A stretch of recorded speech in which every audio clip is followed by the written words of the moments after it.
What if the Great Pyramids were not only monuments for kings, but also guardians against the slow violence of time and disaster? We stand before them in thought, not in daylight bustle, but in the calm of night, and ask ourselves how such weight, such stillness, has endured for so long. To imagine this, we need to stretch our sense of time far beyond the brief scale of our own lives. Stone does not hurry. It wears down only after thousands, even millions of cycles of wind, rain, and heat. A wooden house may fall within a century, a metal bridge may rust away after a few, but blocks of limestone and granite can sit through ages. This difference in rhythm makes stone an unusual partner. It listens and responds slowly, as though speaking a language almost too stretched for us to hear. Now let us pause on the material itself. Limestone is made from compacted remains of ancient sea creatures. Layers of shells and tiny skeletons pressed into rock. Granite, by contrast, is born deep inside the earth, cooling slowly from molten stone. One is soft enough to cut with patient effort, the other almost unyielding. When ancient builders combined them, they may have done more than solve an engineering problem. They may have been weaving together two very different kinds of time, life's fragile traces and Earth's molten heart. If endurance were the goal, such a combination was wise. Yet we cannot know intentions. We hold only the evidence of choice, not the reasons. And so we move gently from fact to possibility, never pretending certainty. Absence of a direct explanation does not erase the possibility of a hidden one. Now we linger on mechanisms. Why does stone endure? First, its hardness slows down erosion, the process by which wind, water, and temperature changes grind surfaces away.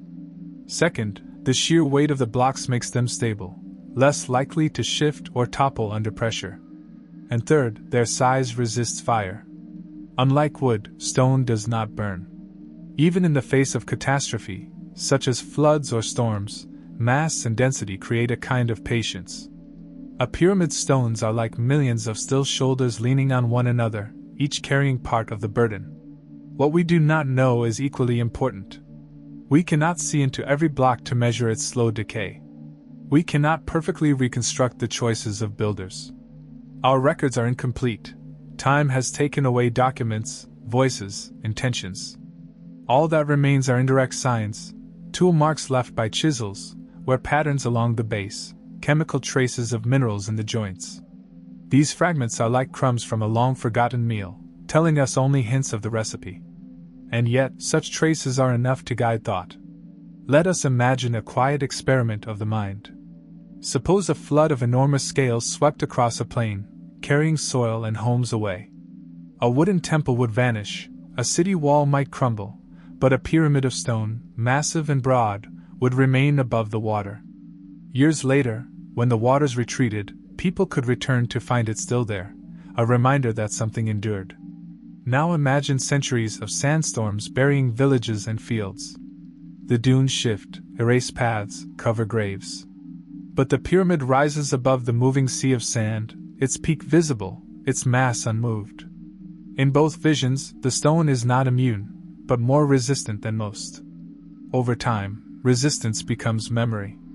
These structures may have become signals not because they were meant to, but simply because they survived when other things did not. In this sense, endurance itself can be a kind of message. The language of stone is not quick or detailed. It does not describe events in words or symbols. Instead, it says, "Here is what lasts." And that lesson, whether intended or not, reaches us across 4,000 years. The quiet question remains open. Perhaps the pyramids were tombs, perhaps symbols of power, perhaps something more. If they were also built to resist catastrophe, then the stone has carried that intention well. If not, their endurance still gives us an image of patience against the chaos of earth. Either way, as we rest in their shadow, we sense the slow breathing of time, wide and unhurried, stretching far beyond our fragile present. What if the choice of stone itself was a quiet answer to the problem of time? Around us, materials decay quickly, wood cracks, iron rusts, clay dissolves with rain. But the great pyramids seem almost untouched, as if their surfaces have learned to breathe with centuries rather than with seasons. When we imagine the world 4,500 years ago, we see people living in mud brick houses, weaving baskets, carving small objects of daily use. Those things are mostly gone. What remains are the stones, heavy and silent, that resist both wind and memory's erosion. Now let us pause on what it means for something to not age. Of course, stone does change. It weathers, it chips, it wears away slowly. But compared to us, compared to the pace of human lives, the process is almost invisible. If a family builds a wooden shelter, they may see it weaken within one lifetime.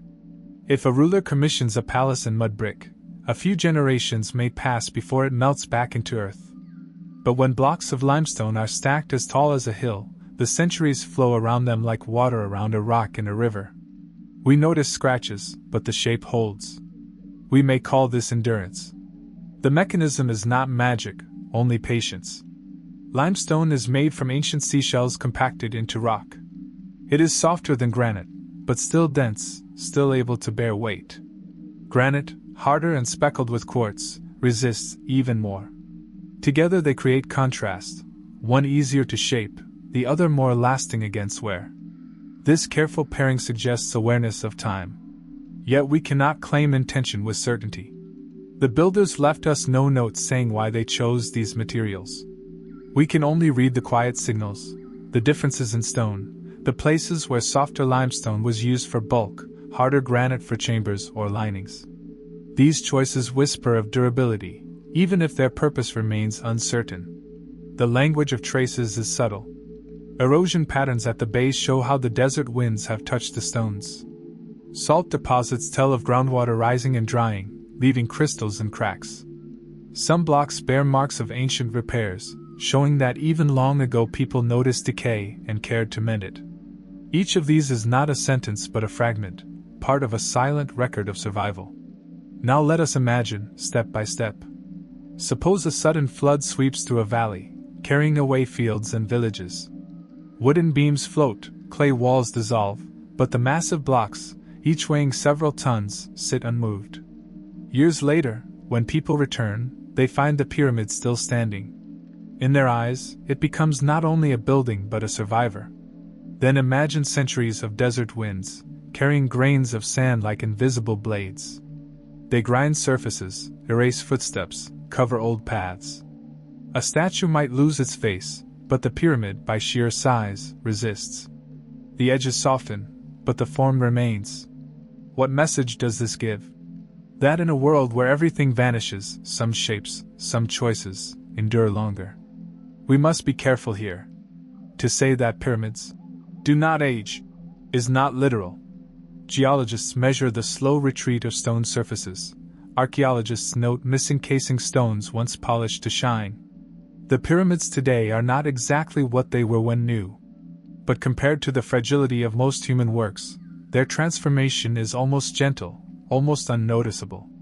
This slowness creates the illusion of timelessness. It is an illusion, and yet also a truth about endurance. If we listen with humility, we hear the message in the gaps, in the where, in the survival. The absence of decay on the scale we expect is itself a kind of testimony. Perhaps the builders wished only to honor rulers. Perhaps they wished to touch eternity in stone. Or perhaps they also knew that stone would be the one companion able to survive whatever might come. We cannot decide this with certainty. But standing in the presence of these stones, we feel their language of patience, their refusal to vanish, and their quiet suggestion that permanence, though never absolute, is always possible for those who build with time in mind. What if the choice of the pyramid's shape was not only symbolic but also practical, a quiet attempt to make something last through upheaval? When we look at the great structures, their sides slanting toward the sky, we notice how simple the geometry is. A square base, for triangles rising, joining at the top. No curves, no fragile arches, no elaborate ornament. Just weight flowing down evenly from the peak to the earth. On the scale of centuries, this is more than beauty, it is endurance. To understand why, we can pause for a moment on how structures hold themselves up. When we build with straight vertical walls, the pressure of the roof pushes down in a narrow line. The walls must resist this force, and if they weaken, they fall. But when we tilt the walls inward, as in a pyramid, the weight is spread out. Each stone presses not only downward but also slightly inward, locking the structure together. The load is carried across the whole body, not only on one fragile edge. That is why the pyramid, though heavy, feels calm, stable, almost immovable. This stability is not unique to Egypt. We see echoes of the same form in piles of sand, in cones of volcanic ash, in the way a child's stack of blocks naturally forms a triangle when they try to make it high without collapse. Nature itself favors this distribution of force. The builders may have observed this and followed it. What we do not know is whether they chose the form purely for strength, or also for meaning. A pyramid can be read as a mountain in miniature, a bridge between ground and sky, a pointer towards stars. Without direct records we cannot separate intention from effect. Yet the fact remains, in terms of endurance, the shape itself is a mechanism of survival. Now let us pause on the language of traces. The Great Pyramids still stand after earthquakes have shaken the Nile Valley, while many smaller structures have crumbled. Archaeologists note that fallen stones from upper layers are rare, compared to ruins of flat-roofed buildings. This difference is not proof of intention, but it is evidence of consequence. The shape has preserved itself better than others. Even erosion works differently here. Wind smooths the edges, but the broad base prevents total loss. The pyramid shrinks only slowly, like a candle burning so gradually we barely notice. Imagine for a moment a great earthquake. Walls of houses crack, roofs fall, temples split. But the pyramid, wide at the bottom, leans inward on itself. Stones shift slightly, dust rises, but the form holds. Centuries pass, and still it remains. Now imagine centuries of rain, more than the desert usually allows. Flat roofs rot, mud bricks melt. But the pyramid's sloping sides shed water like a hill, and the base resists, washing away. Again, survival is not perfect, but better than most. In both visions, the geometry is not a decoration but a defense. Still, we must be cautious.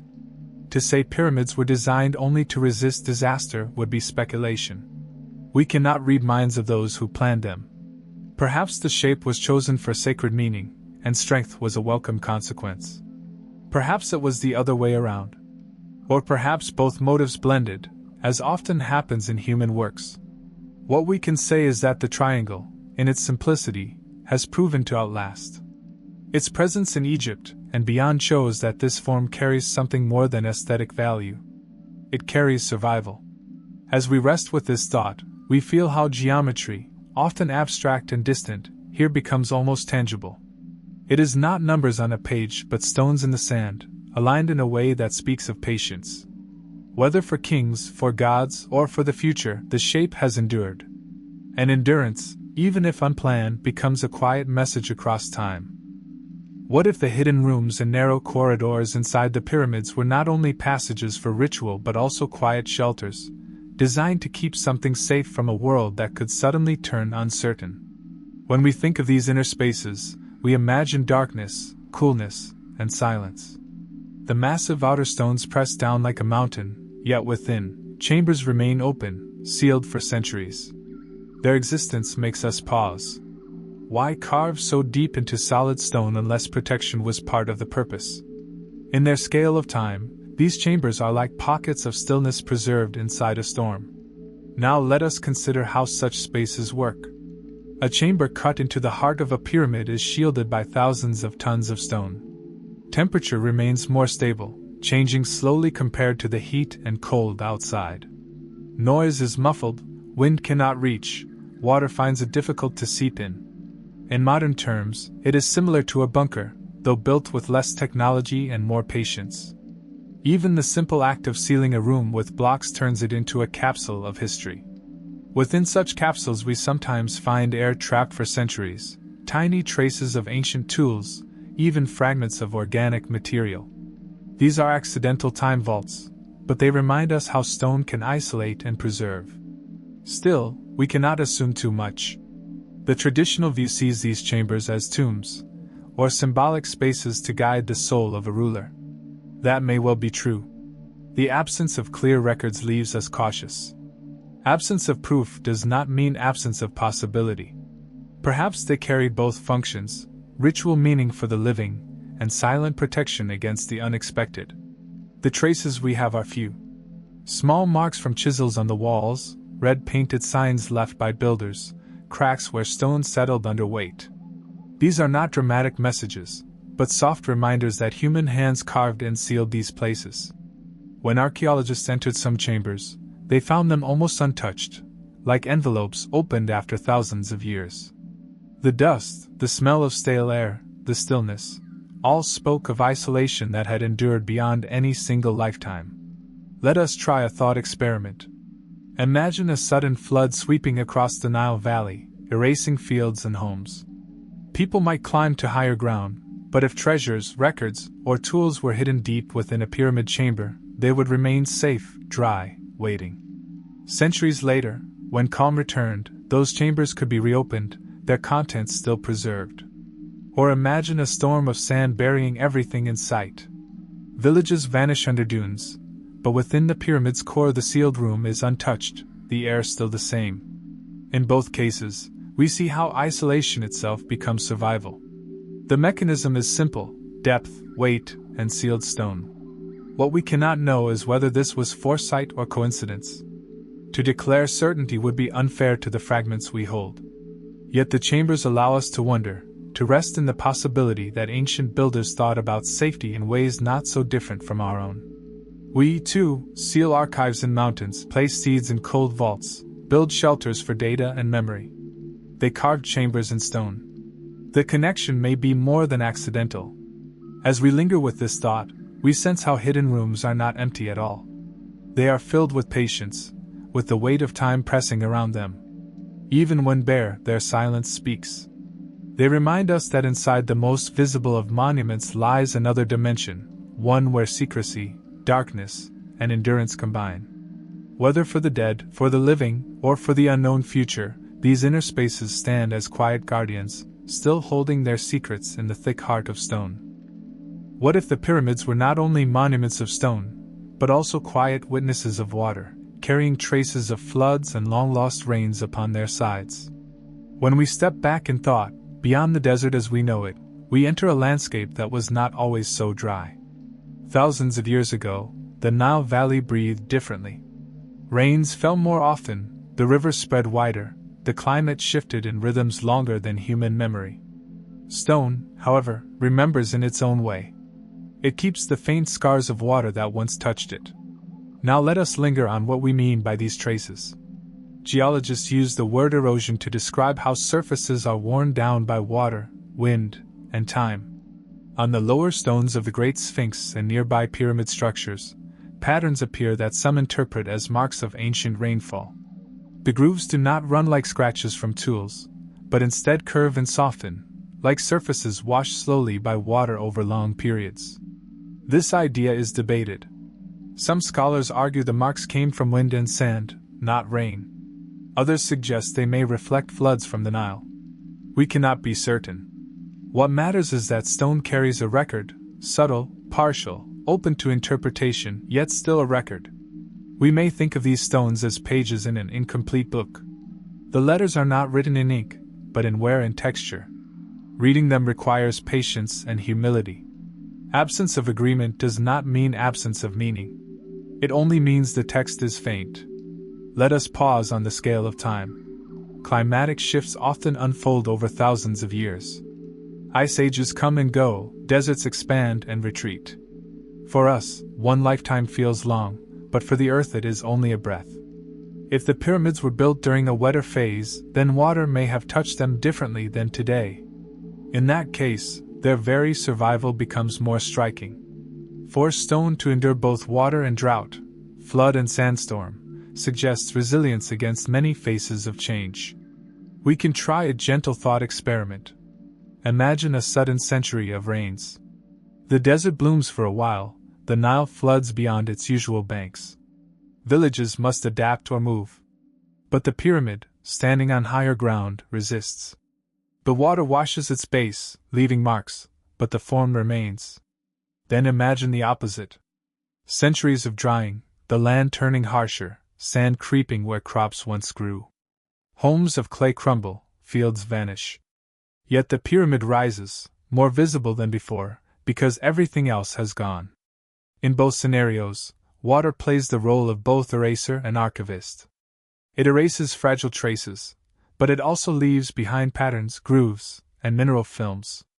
In this way, the pyramid becomes not only a survivor but a recorder of shifts too slow for human memory. Now we should admit our limits. We cannot rewind the climate fully, we cannot stand at the edge of those ancient rains and watch. Our knowledge comes from indirect archives, layers of soil showing wetter periods, cores drilled from sediments, isotopes and fossils of plants and shells. These scientific tools are like lanterns in a dark corridor, illuminating part of the way, leaving the rest in shadow. The pyramids, in their erosion, are another lantern. Dim, but still there. Before moving on, let us notice how water connects to memory. Flood myths from many cultures speak of great inundations, resets of the world. We do not claim direct links, but it is striking that stone monuments in dry lands bear marks of what may once have been water's reach. In their silence, they echo what stories preserve in words. Perhaps both kinds of archives, stone and myth, carry different shades of the same memory. In the end, we rest with a balanced thought. The pyramids may have faced rains, floods, and the slow drying of the Sahara. Their stones may carry hints of these passages. Whether they were built to resist such change or simply endured it by chance remains open. Yet the marks of water remind us that time is not steady, and climate not fixed. The pyramids, calm and massive, embody a kind of patience that stretches across these rhythms. They stand not as proof of any single story, but as companions in the long dialogue between stone, water, and sky. What if the alignment of the pyramids with the stars was more than ceremony, more than devotion to the heavens, but also a kind of clock carved into the earth? When we think of the night sky above the desert, we remember that it is not static. The stars shift slowly over centuries, rising and setting at different points, their patterns drifting in a rhythm too wide for a single lifetime to notice.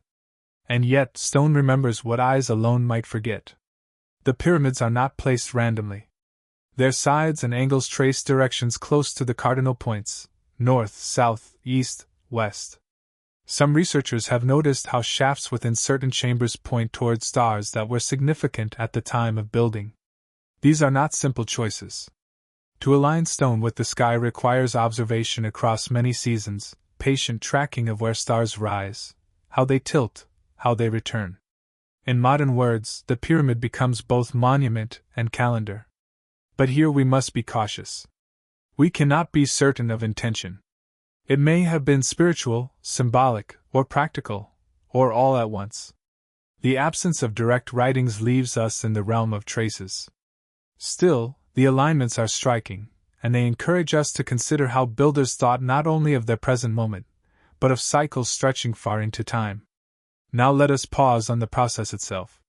Stars appear to move because the Earth rotates and wobbles slightly on its axis. This wobble, called precession, takes thousands of years to complete a cycle. To notice it, one must compare skies across generations, perhaps keeping oral or written notes, perhaps building markers in stone. Such patience implies both curiosity and foresight. If one feared catastrophe, watching the heavens might have been a way of predicting, or at least preparing. Alignments then become not only gestures of faith, but also instruments of orientation. We should admit, however, what we cannot know. We do not possess the builders' notebooks, nor their spoken instructions.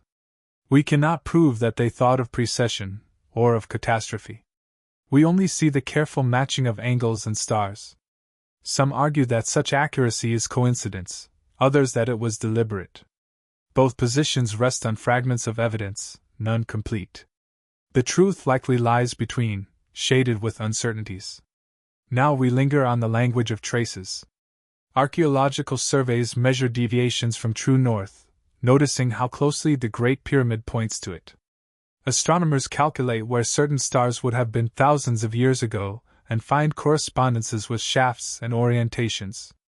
Even erosion patterns on the casing stones hint at angles once smoother, polished to reflect sunlight and perhaps starlight as well. These details are not sentences, but quiet syllables in a longer record. If we imagine a thought experiment, we can see how alignment might matter in crisis. Suppose a community feared that floods or droughts came in cycles tied to the stars. By aligning a structure with a constellation, they created a fixed reminder of when certain events might return.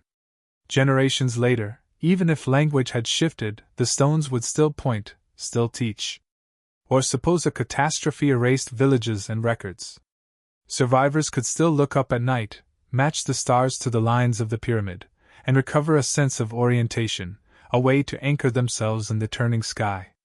In both visions, alignment becomes not only symbolism but survival. Before moving on, let us notice something subtle. To align with stars is to acknowledge that time is larger than us. The sky moves slowly, yet constantly. By fixing stone to it, builders tied human effort to cosmic rhythm. Whether they meant this as worship, as measurement, or as insurance, the effect remains. Their monuments still whisper of the sky they once mirrored. And so we end with an open thought. The pyramid's alignments may be sacred, may be practical, may be both. We cannot choose for the builders. But their patient observation, their willingness to carve the heavens into the earth, reminds us of humility before cycles larger than ourselves. The pyramids, in this sense, are not only shelters of stone but also shelters of time, keeping safe the memory of skies that have long since shifted, yet still return. What if the very shape of the pyramids, their silence and stillness, was not only architecture but also a kind of message? A message not written in words, but in form, proportion, and presence. When we walk around these vast structures, there are no long inscriptions carved into their sides, no obvious instructions for those who come after. Instead, the geometry itself becomes a record. A pyramid is a sentence written without letters, a symbol that does not fade with languages. Now let us stay for a moment with this thought. Words, carved or painted, are fragile. They depend on alphabets, on shared meanings. When cultures shift, when scripts are forgotten, the words lose their voice.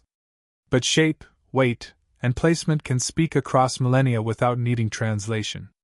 A triangle rising from the earth, four sides pointing to the horizon, a peak touching the sky, these things do not require dictionaries. They speak through presence, not through syntax. This may explain why, even after thousands of years, the pyramids still hold us. We may not know exactly what they say, but we still feel they are saying something. The mechanism here is simple yet profound. Geometry resists change. Angles of 60 or 70 degrees remain the same, no matter what language surrounds them. Ratios, the relationship between base and height, carry meaning that can be rediscovered at any time. If someone measured carefully, they might see echoes of cycles of the earth or sky encoded in the proportions. We cannot be sure that this was intended. But the possibility remains open, carried silently by the stones. Now we must admit our limits. We do not know if the builders meant the pyramids to be books of geometry, or if the form was chosen only for strength and beauty. We have no surviving instructions telling us to read the angles. What we do have are traces, consistent proportions across different pyramids, careful alignments with directions, echoes of numbers that also describe planetary cycles. These may be coincidences, or they may be fragments of a forgotten intention. The absence of certainty does not close the door. It only keeps the question quiet, waiting. Let us now think of how the language of form endures. Archaeologists find fragments of papyrus that crumble with the touch, but the pyramid's outline remains on the horizon. Stories told in words vanish when tongues fall silent, but the shape of a monument remains visible even to those who know nothing of its builders. It is as though the pyramid carries two kinds of memory, one heavy, in stone, unchanging, the other light, in story, moving from voice to voice. When the second is lost, the first continues to wait. To explore this gently, imagine a thought experiment. Suppose a catastrophe swept away cities, scripts, even spoken languages. Generations pass, and new people rise on the same land. They know nothing of those before. Yet when they look across the desert, they see the shape still standing. They measure its angles, wonder at its size, and perhaps rediscover patterns hidden within. In this way, the pyramid's form becomes a seed of knowledge, carried across the silence of history. Or imagine another step. A people build a new world, with new symbols and stories. They still find the pyramid, and though they cannot read the words of the past, they read its stability, its endurance. The lesson is not in detail but in scale, that something can be made to last, that geometry itself can outlive change. Before we move on, let us pause on the humility of this. We cannot say with confidence what was intended, but we can feel the persistence of form. The pyramid does not ask to be read, it simply remains. And in remaining, it becomes both archive and witness. Its message is not fixed, but open, waiting for each generation to interpret anew. In this way, the pyramid reminds us that communication need not always be in words. Sometimes it is in wait, in silence, in the patience of stone. And so we close gently, aware that geometry itself may be the most enduring language of all, quiet, universal, beyond translation, still speaking softly through the desert air. What if the old myths that circle around floods, fires, and beginnings are not only stories, but also echoes of experiences so distant that only memory wrapped in tale could carry them forward?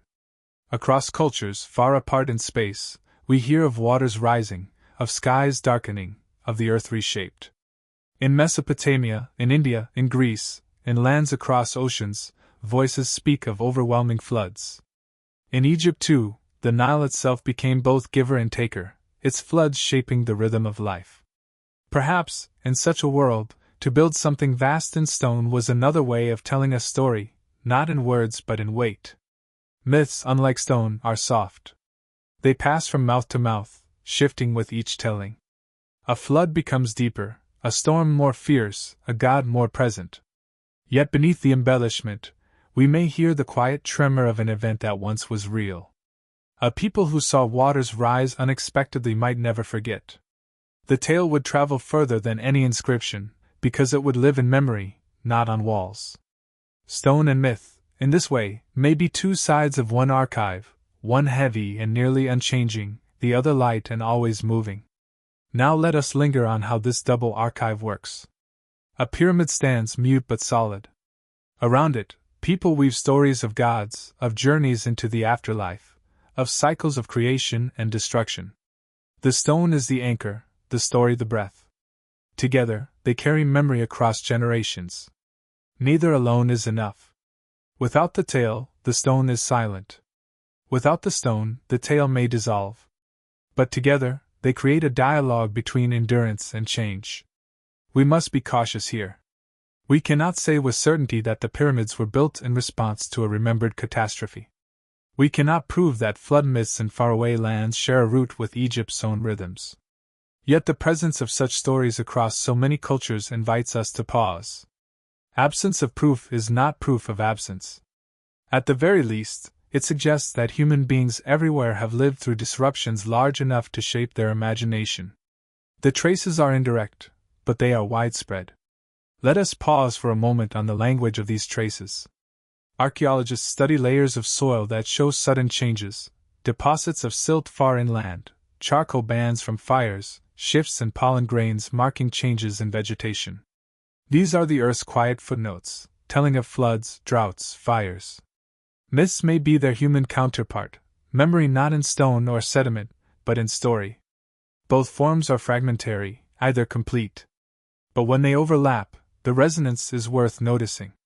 Now let us imagine, step by step. Suppose a great flood swept across a valley, carrying away fields and homes. Survivors, shaken, would retell it, first as experience, then as story. Children would hear, then grandchildren. Over centuries, the flood becomes both history and myth.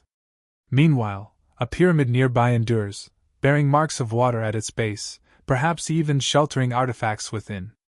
Thousands of years later, someone uncovers the grooves in stone and remembers the tale. The two fragments, story and stone, come together. Or imagine another vision. A fire in the sky, perhaps a meteor, leaves traces in soil, tiny spheres of melted rock. A people who saw it may describe gods casting light, stars falling, skies tearing. The memory becomes myth. The soil carries the physical clue. Both survive, in different languages, waiting to be connected. Such experiments remind us that survival of knowledge is rarely in one form alone. It needs multiple echoes. Myths are flexible, stone is rigid. Together they create resilience. Before moving on, let us rest on this balance. Myths are not to be read as literal histories, nor dismissed as inventions. They are signals, faint but persistent. Like the pyramids, they outlast their makers in ways that surprise. They remind us that to live is also to remember, and to remember is often to transform. Perhaps the pyramids, rising in stone, and the myths, flowing in story, are both expressions of the same impulse, the wish to carry knowledge across time, through silence, through uncertainty. We cannot be sure. But the thought itself is gentle, and worth holding. What if the pyramids were not only monuments fixed in one age, but also quiet companions to the vast cycles of the earth itself? When we step back from the present moment, and let our sense of time expand, we see that the planet moves in rhythms too slow for any one generation to fully witness. Ice sheets grow and retreat, seas rise and fall, climates warm and cool. These are not sudden changes, but long breaths of the earth, measured in tens of thousands of years. Against such a background, the pyramids appear less as isolated wonders and more as markers of endurance, watching patiently as the world shifts around them. Let us pause on these cycles. The Earth's tilt wobbles slightly, its orbit stretches and contracts. Scientists call these long patterns Milankovitch cycles. They affect how much sunlight reaches different parts of the globe, nudging ice ages forward then back again.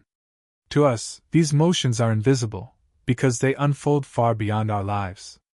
Yet their traces remain in the rocks, in layers of ocean sediment, in rings of ancient trees. And while such archives speak in scientific data, the pyramids speak in survival. They remind us that human works, though fragile compared to nature, can still bridge across multiple phases of the Earth's story. Now let us acknowledge what we do not know. The builders likely did not have precise models of orbital cycles.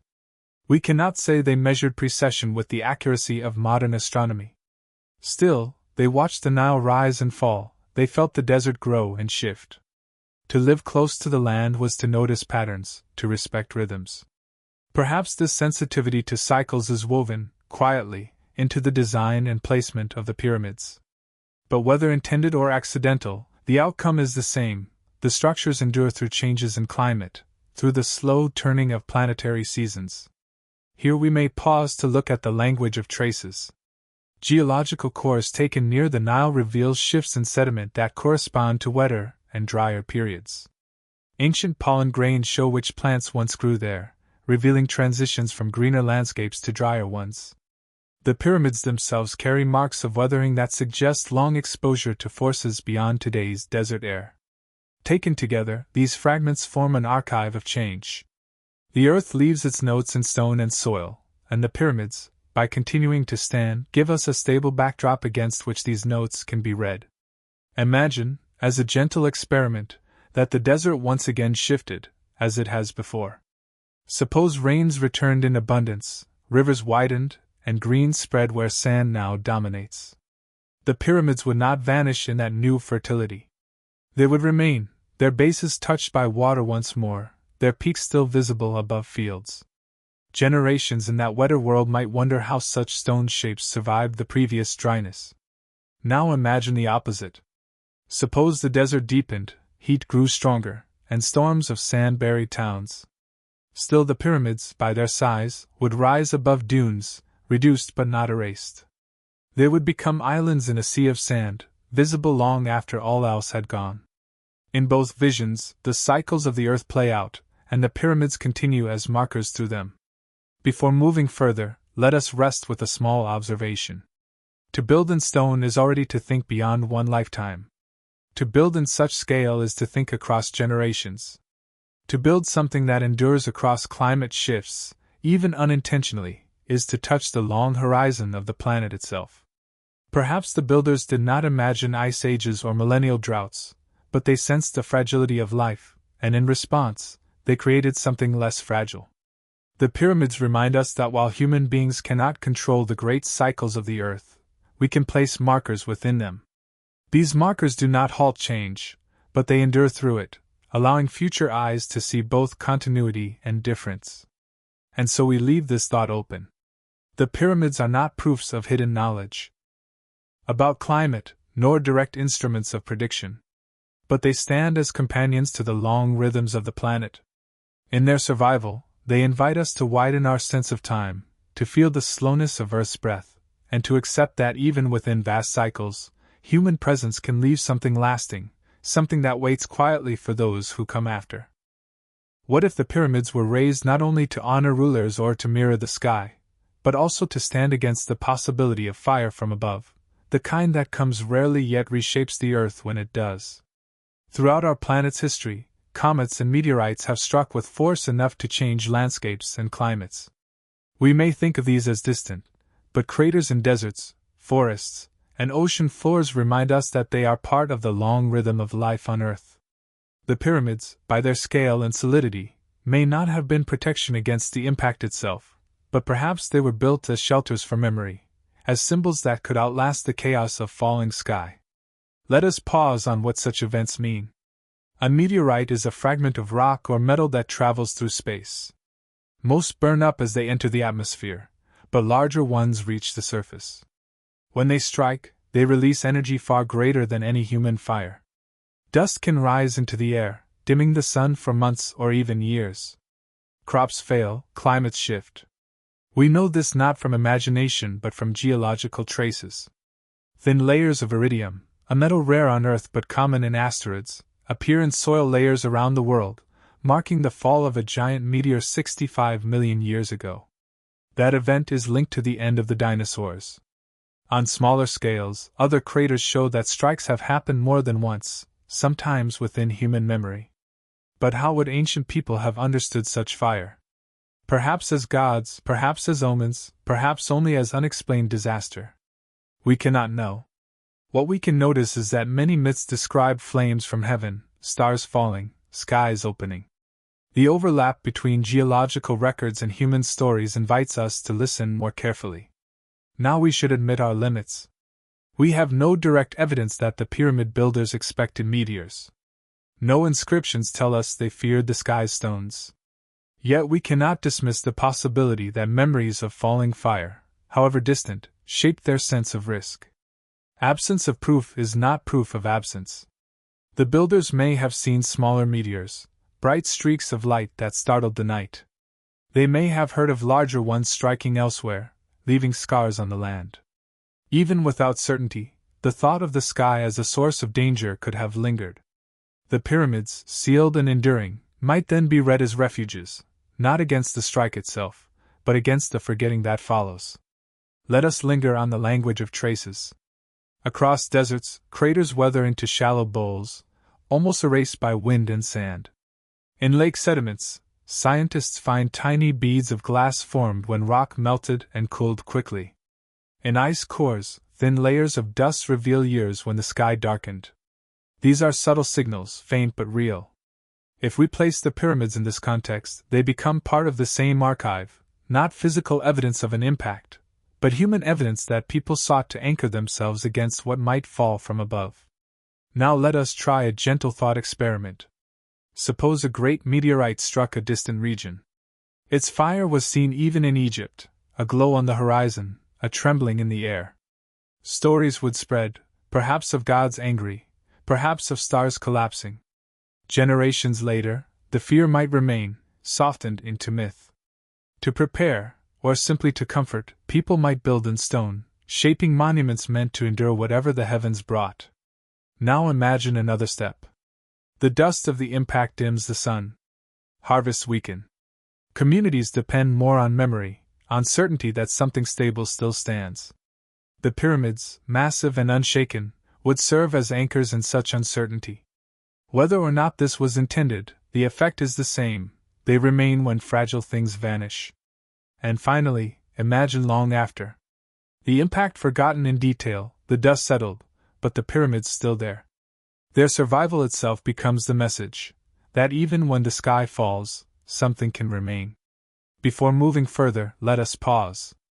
We must not turn possibility into certainty.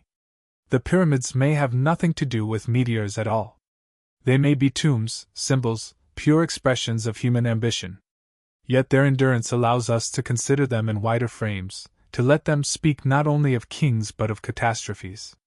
The calm presence of these structures suggests resilience, a resilience that does not depend on explaining everything, but simply on lasting through it. And so we end gently. The pyramids, whether by design or by accident, have stood against centuries of storms, against the long patience of time. If the sky once brought fire, they survived it. If the sky brings fire again, they may survive still. Not as shields, but as reminders, carrying forward the quiet lesson that some shapes, some choices, can endure even in the face of what seems overwhelming. What if the pyramids, beyond their symbolic meaning, were shaped to resist the trembling of the ground beneath them? Earthquakes have always been part of the Earth's breath, sudden moments when the crust shifts and the landscape shudders. For people, such movements bring fear, because homes crack, temples fall, and paths disappear. Yet the pyramids stand, their bases wide, their weight pressing downward in a calm balance. Perhaps the builders, knowingly or not, gave them a form that could endure the shakes of the earth. Let us pause on how this works. When the ground moves, tall and thin buildings sway. Their walls may split because the forces concentrate in narrow points. But when the base is broad, as in a pyramid, the weight is distributed evenly. Each stone leans inward on its neighbor, creating stability. Instead of one fragile point of failure, the load spreads across many surfaces. In simple terms, the pyramid behaves more like a hill than a tower. A hill does not collapse when the earth quivers. It shifts slowly, but its form remains. The builders may have noticed this through observation, just as one sees that sand piled in a cone does not fall easily. Whether intended or not, the result is resilience. Now we must admit what we do not know. We have no records of ancient Egyptians writing about earthquakes, no clear texts describing their fears of trembling ground. Perhaps they saw it rarely, perhaps more often than we imagine. The geological record suggests that the Nile Valley has known quakes, though not as frequent as some other regions. What we can say is that the pyramids' survival through thousands of years, including tremors, shows that their design is unusually stable. The absence of collapse is itself a kind of data, a quiet testimony written not in words but in endurance. We may now linger on the language of traces. Archaeologists have noted fallen stones from temples, cracked walls from later periods, but the core of the pyramids remains. Historical records from much later times mention quakes damaging parts of Cairo, yet the great structures nearby continue to rise above the desert. The contrast is telling. Fragile works vanish, but the massive base of the pyramid endures. It is not proof of intention, but it is evidence of effect. To imagine this more clearly, let us try a gentle thought experiment. Suppose a quake shakes the valley. Houses of mud brick crumble first, their walls unable to bend. Temples with heavy lintels crack and fall. Dust rises, voices cry out. But the pyramid, its center of gravity low, and its mass spread wide, only shivers slightly. Some stones may shift, a casing block might slide, but the overall form remains. Centuries later, people return, rebuild, and see the pyramid still standing, a reminder of stability amid fragility. Now imagine a stronger quake, one that lasts longer. The ground rolls, waves of movement pass through. Again, fragile structures collapse. But the pyramid, leaning inward upon itself, holds. Over time, perhaps a few stones fall, but the shape remains recognizable. The presence of something stable after the earth shakes could become a symbol of endurance, perhaps even of safety. Before moving further, let us note our humility. We cannot say the builders designed for earthquakes with the precision of modern engineers. They did not calculate stress or measure frequencies. Yet through observation and tradition, they may have sensed which forms lasted and which did not. They built not the tallest possible towers, but the broadest, most solid monuments. This choice, whether conscious of earthquakes or not, gave the structures a resilience that has lasted across ages. And so we come to a quiet conclusion. The pyramids, rising in stillness, may not have been built specifically as earthquake shelters, but their form makes them resistant. They carry a lesson that stability often comes not from fighting force but from spreading it, not from reaching upward in haste but from leaning inward with patience. Whether or not this was intended, the result remains. The pyramids survive tremors, and in their survival, they remind us of the value of forms that endure quietly, even when the ground beneath us shifts. What if the pyramids were also meant to endure the endless winds and shifting sands of the desert, not only as monuments of stone, but as forms carefully shaped to resist being erased? The Sahara is not still. It moves slowly, grain by grain, carrying dunes like waves that never stop. To live beside it is to know that sand can bury fields, swallow paths, and grind away surfaces. Yet, through millennia of storms, the pyramids remain visible, their peaks rising above dunes like steady islands in a sea of movement. Let us pause to consider how wind and sand wear things down. Each grain of sand is small, softer than stone, but carried by wind it becomes like a blade. Over centuries, it smooths surfaces, cuts into rock, and erases carvings. This process is called abrasion, and it is gentle in the moment but powerful across time. Most structures of clay or softer stone cannot resist it for long. But the pyramids, with sides sloping and wide bases, present less surface for the wind to attack. Their very shape helps them endure. The desert may wrap them, but it cannot undo them. Now let us note our uncertainty. We do not know if the builders thought directly about sandstorms. No texts tell us they designed against the desert's erosion. Still, they lived in that environment, they watched dunes creep and winds howl. It would not be surprising if they sensed that sloping surfaces endure longer than flat ones. Even if their intention was symbolic, the outcome is resilience. The absence of proof does not cancel the quiet possibility that survival was part of their thought. We may pause here to observe the language of traces. On the lower stones, we find smooth patches where wind-borne sand has polished surfaces. Edges are rounded, details softened, casing blocks long since stripped away by both people and storms. Yet the core remains, weathered but still present. Around some pyramids, half-buried structures show how the desert moves, covering and uncovering at its own pace. Archaeologists use these patterns to track how dunes shift, how landscapes evolve. In this way, the pyramids serve as markers in the desert's archive, showing what has been erased and what has endured. Let us now try a gentle experiment in thought. Imagine a century of strong winds. Villages of mud brick disappear beneath the sand. Roads are covered, their lines forgotten. But the pyramids, tall and sloping, are only partly buried, their peaks still visible. Travelers in some future century, finding them, might wonder if they were natural hills, only later realizing they were shaped by hands. Now imagine another step. Centuries pass, storms continue, and the sands shift again.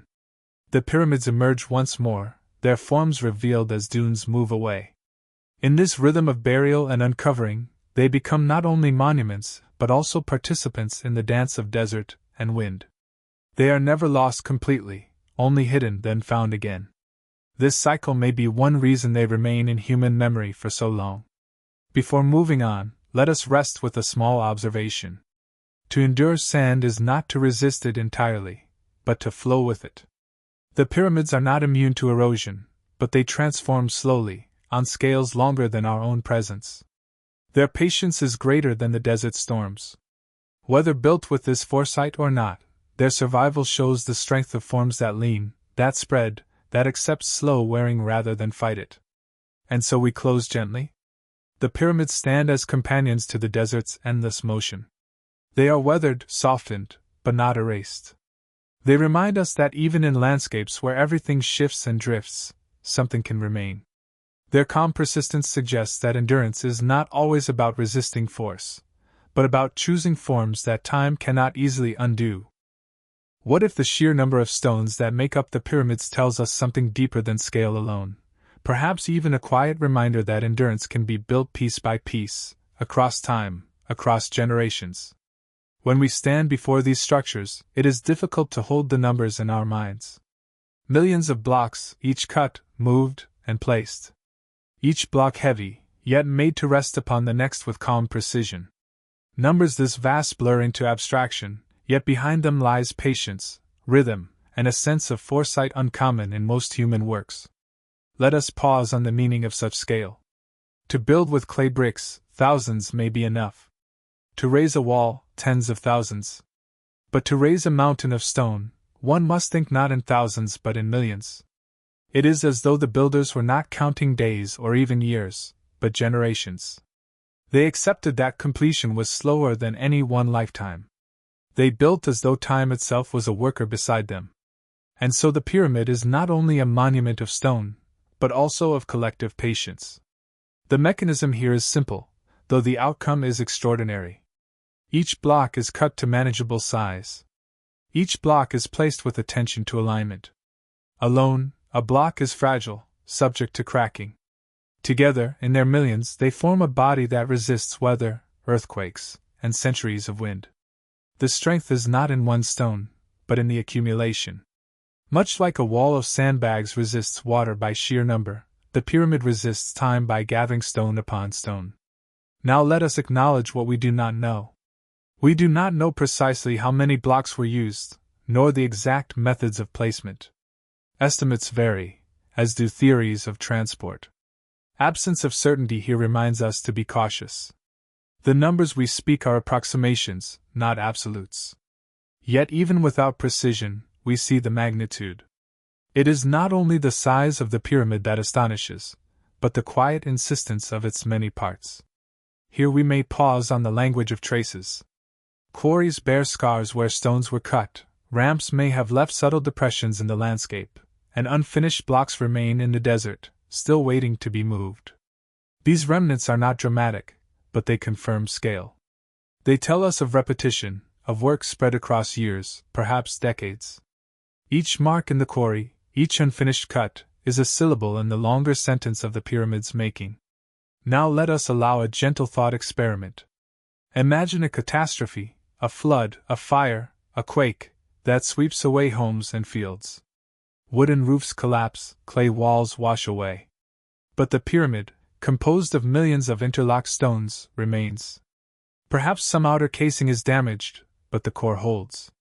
The sheer number of stones makes it resistant, for no single failure can undo the whole. Centuries later, survivors return, and the pyramid is still there, a mountain of patient labor enduring beyond disaster. Now imagine time itself as the catastrophe. Centuries of wind, sand, and rain wear at the surface. If the pyramid were made of only a few hundred blocks, it would crumble. But because it is made of millions, the loss of some does not change the form. What remains still resembles the whole. The numbers themselves create resilience. The monument does not depend on perfection of any one part. It depends on the quiet gathering of many. Before moving further, let us note a small observation.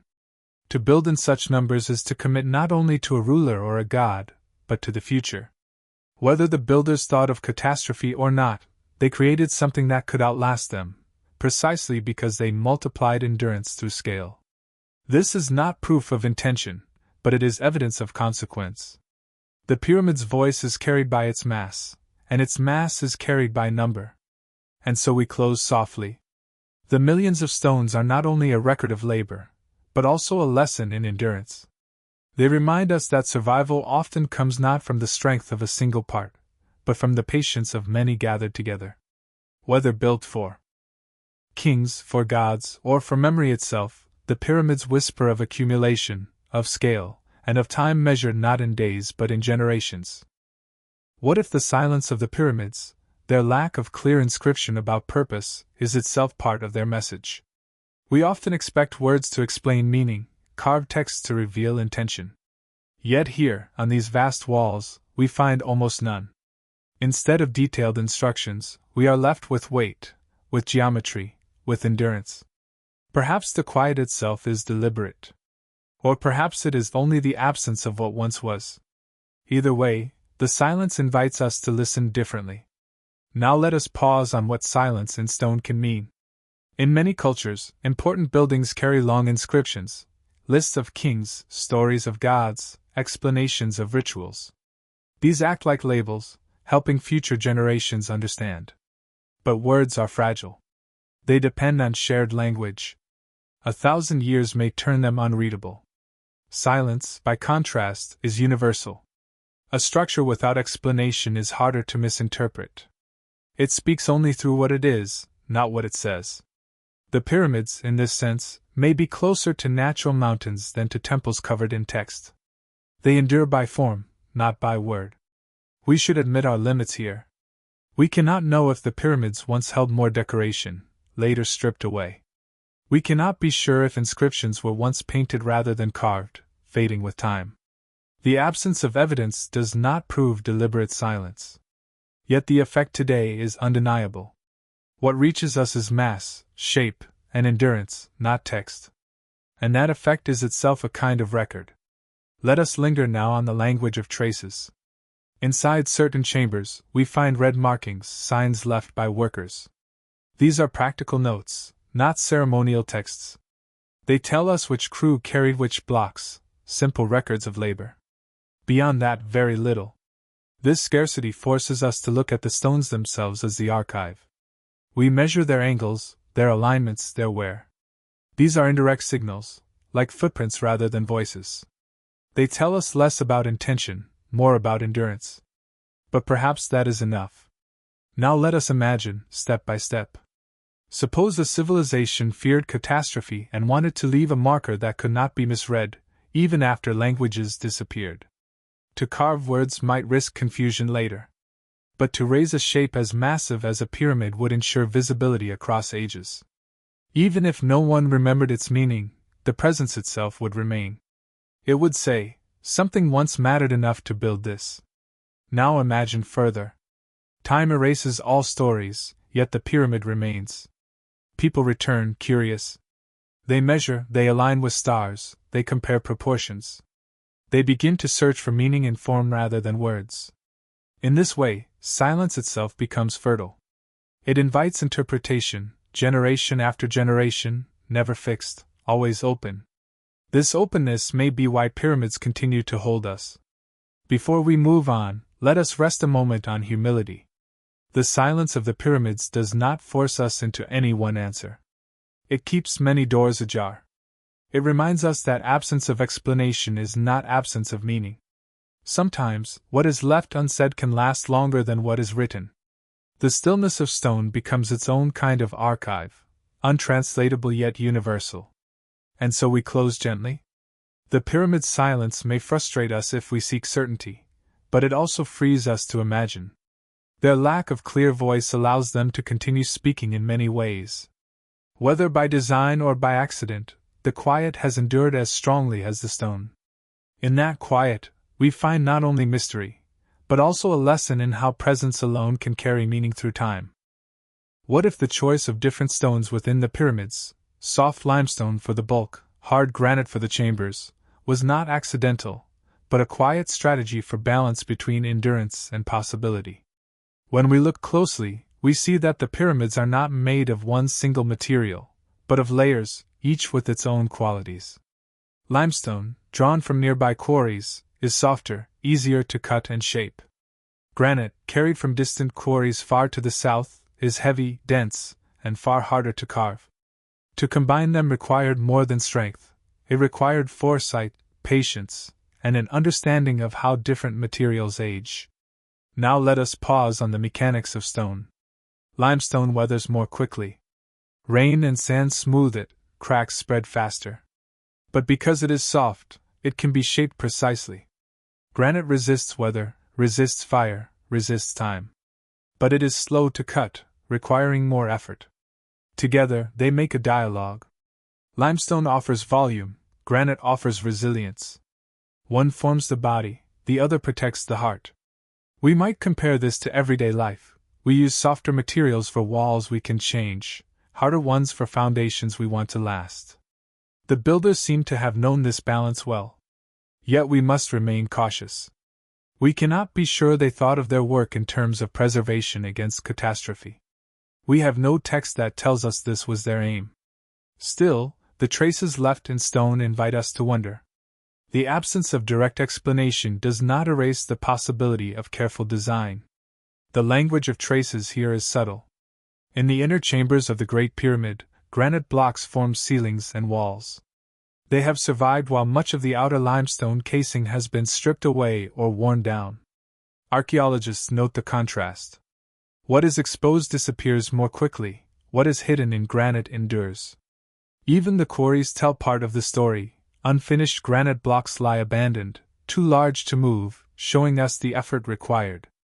These remnants are not dramatic, but they are instructive. They tell us what was valued, what was difficult, and what was chosen anyway. Let us now try a thought experiment. Imagine a sudden disaster, a great fire sweeping through settlements.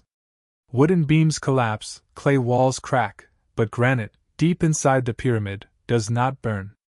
Whatever is stored within remains safe, shielded by stone chosen for just this resilience. Now imagine another scenario. Centuries of storms grind away at softer limestone, reshaping surfaces, smoothing edges. But within, the granite chamber still stands almost untouched, its walls bearing the weight calmly. In both visions, the combination of materials creates endurance greater than either alone could provide. This quiet mixture of soft and hard becomes a strategy for survival across time. Before moving further, let us pause on humility. We must remember that we cannot claim certainty. Perhaps the choices were practical, granite for its strength, limestone for availability.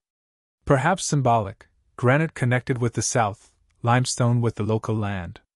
Or perhaps both practical and symbolic at once. Human works often carry many layers of meaning. Whatever the case, the result is resilience. The pyramids endure because their builders combined patience with balance.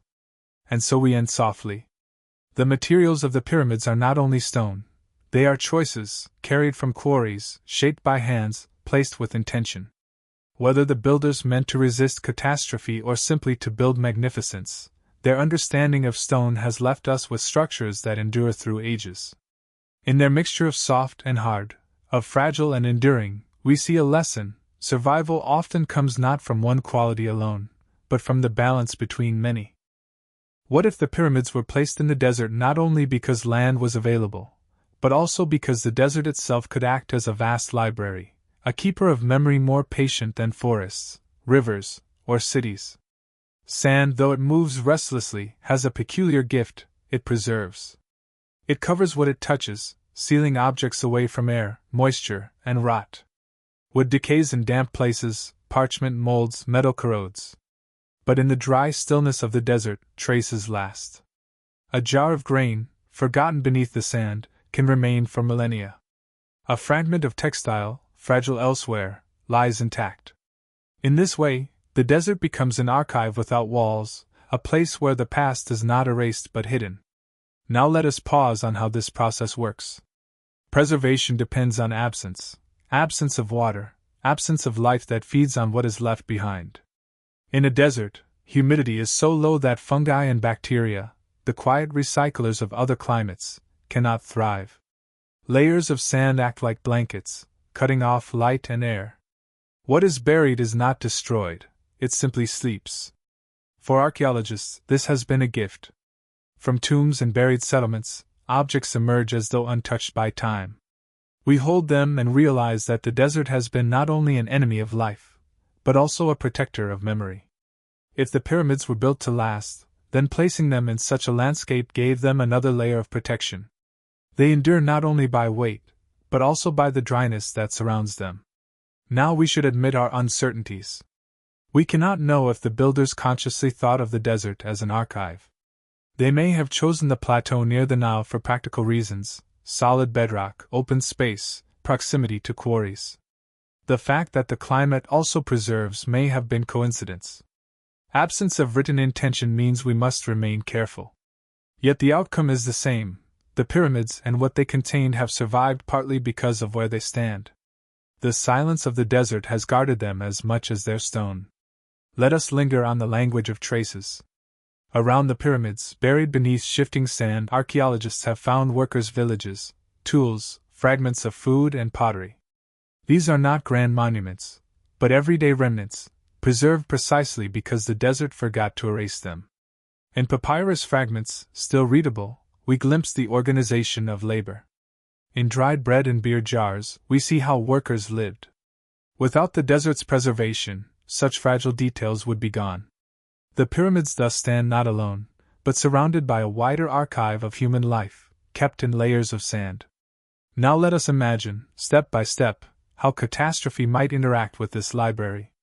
Suppose a flood struck further south, washing away towns, fields, and writings. In the delta, clay and water would swallow traces, leaving little behind. But near the pyramids, where sand dominates, the monuments would remain, and small objects buried by accident would survive too. Survivors, returning after years, would still find these silent companions. Now imagine centuries of abandonment. Winds blow, sand drifts, villages disappear beneath dunes. Elsewhere in wetter lands, memory is erased. But here, when explorers dig once more, they find what was hidden but preserved. In this way, the desert is not only emptiness but storage, a place where memory waits. Before moving further, let us pause on the humility this invites. The desert does not preserve everything. What lies exposed is worn, what is fragile may still vanish. It is not a perfect archive, only a patient one. And yet, by chance or by foresight, the pyramids were set where the desert could help carry them forward in time. Their endurance is partly stone, partly sand, partly silence. And so we close gently. The desert is not only background, not only emptiness around the pyramids. It is part of their survival, part of their meaning. In its still air and its shifting dunes, it has guarded memory that might otherwise have dissolved. Whether or not the builders knew this, the result remains. The pyramids are not only monuments of stone, but also pages in the desert's long library, where time moves slowly, and nothing fragile is forgotten too quickly.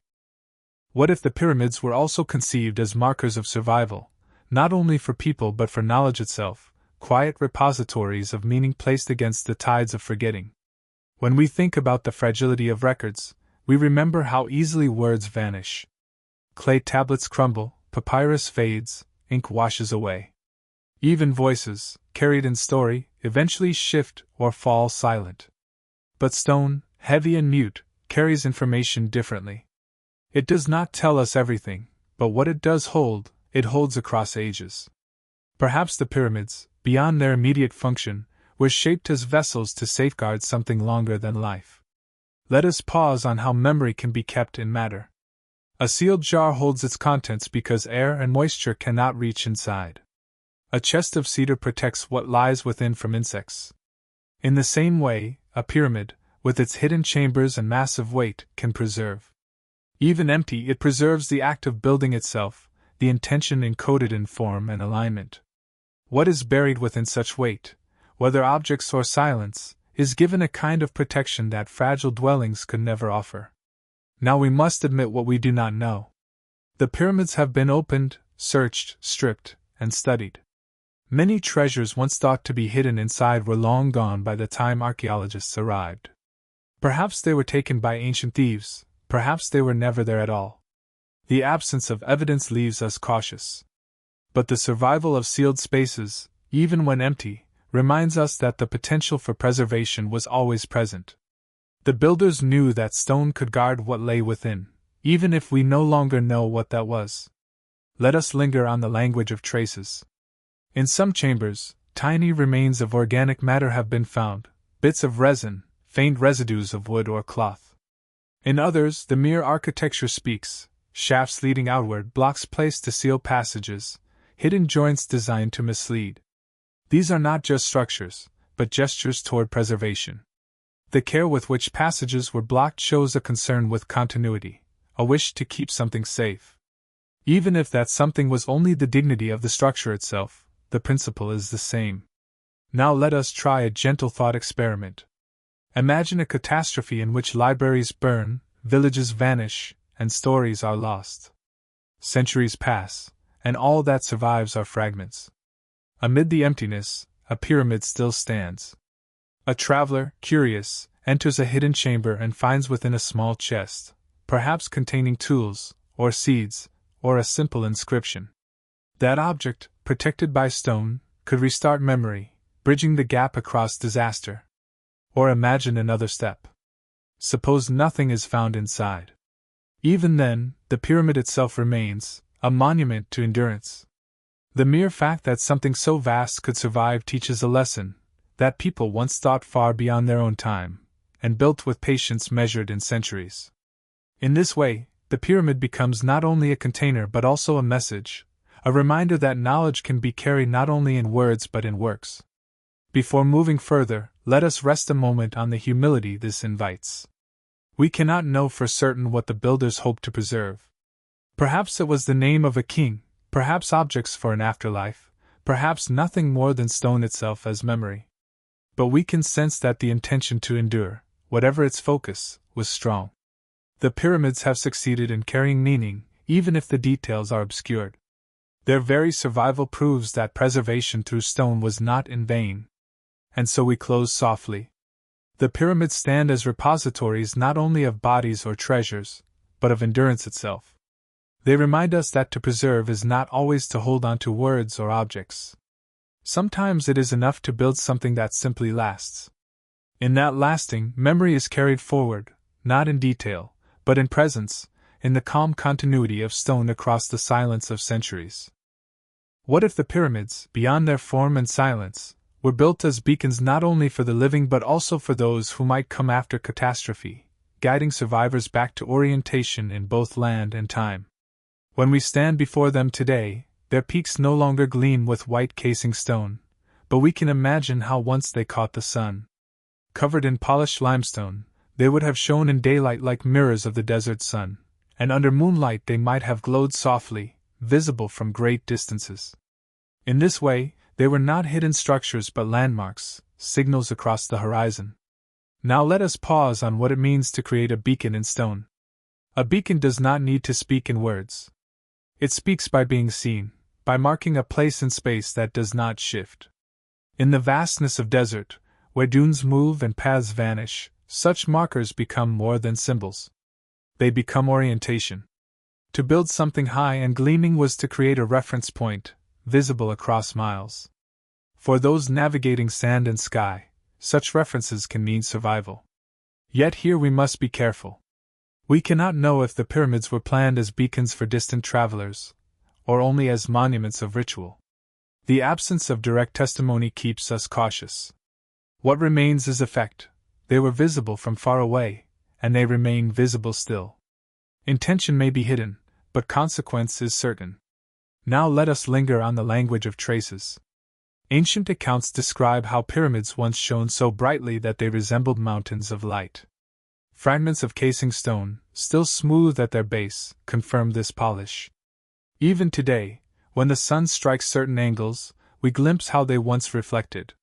These remnants are not complete, but they are enough to remind us that light itself was part of their presence. For a people who watched the stars and sun with care, this brightness could hardly have been meaningless. Perhaps it was ritual, perhaps practical, perhaps both. Let us imagine, as a gentle experiment. Suppose a great flood erased villages and fields. Survivors returned to find the land altered, landmarks gone. Yet above the plain, the pyramids still caught the sun, their peaks guiding orientation. They would say, without words, here is still the same place, here is where memory can begin again. Now imagine another vision. Centuries of wandering, people displaced, stories thinned. Then across the horizon, they see the glowing outline of a pyramid under the rising sun. Even if they no longer remember its builders, they would know it was human, deliberate, enduring. It would serve as anchor, reconnecting them to place and to continuity. And one step further, imagine skies darkened by dust from distant fire, seasons colder, paths uncertain. Even in dim light, the massive forms would rise above dunes, shapes unshaken when all else seemed altered. They would stand as reminders that not everything was lost, that orientation remained possible. Before moving on, let us pause gently on the humility such thoughts bring. We cannot claim the builders wrote their intent in light. But the evidence of brightness, of orientation, of visibility remains. The pyramids do not hide, they reveal. Whether meant as tombs or as guides, they became landmarks of extraordinary endurance. And so we close softly. The pyramids may be read not only as monuments to kings, but also as beacons across time, structures that continue to orient us in both land and imagination. Their light, once sharper, now softened, still speaks. It speaks not through words, but through presence. It tells us that even in catastrophe, even in the shifting of worlds, something can remain visible, steady, and waiting. What if the pyramids, with their immense mass and deliberate form, were intended not only as symbols of permanence but also as stabilizers of the surrounding landscape, quiet anchors against the shifts of wind, flood, or even the slow trembling of the earth itself? When we think of the desert, we imagine constant change, dunes moving, river banks eroding, ground cracking under heat. To place something so heavy, so geometrically balanced, within this restless space is to add a counterweight. It is as if the builders pressed a steadying hand upon the land, saying that not everything need drift or collapse. Let us pause for a moment on how such stabilizing works in simple terms. A massive object, firmly set on bedrock, distributes its weight evenly downward. It does not topple easily because its base is broad and its center of gravity low. A pyramid, in this way, behaves more like a natural hill than a fragile structure. While smaller buildings shift or crumble under pressure, the pyramid absorbs stress. Its layers of stone interlock, leaning inward, holding one another in place.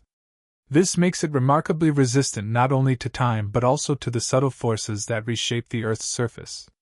Now we must be cautious. We cannot know if the ancient builders thought explicitly in these terms. No text explains that pyramids were meant as stabilizers of land. The idea may be only an echo of our modern interpretation. Yet the effect is visible. They do not only survive change, they seem to calm it, to provide orientation and weight against the desert's shifting character. Absence of intention does not erase consequence. Here we may linger on the language of traces. Around the Nile, floods have shifted channels, carving new paths across centuries.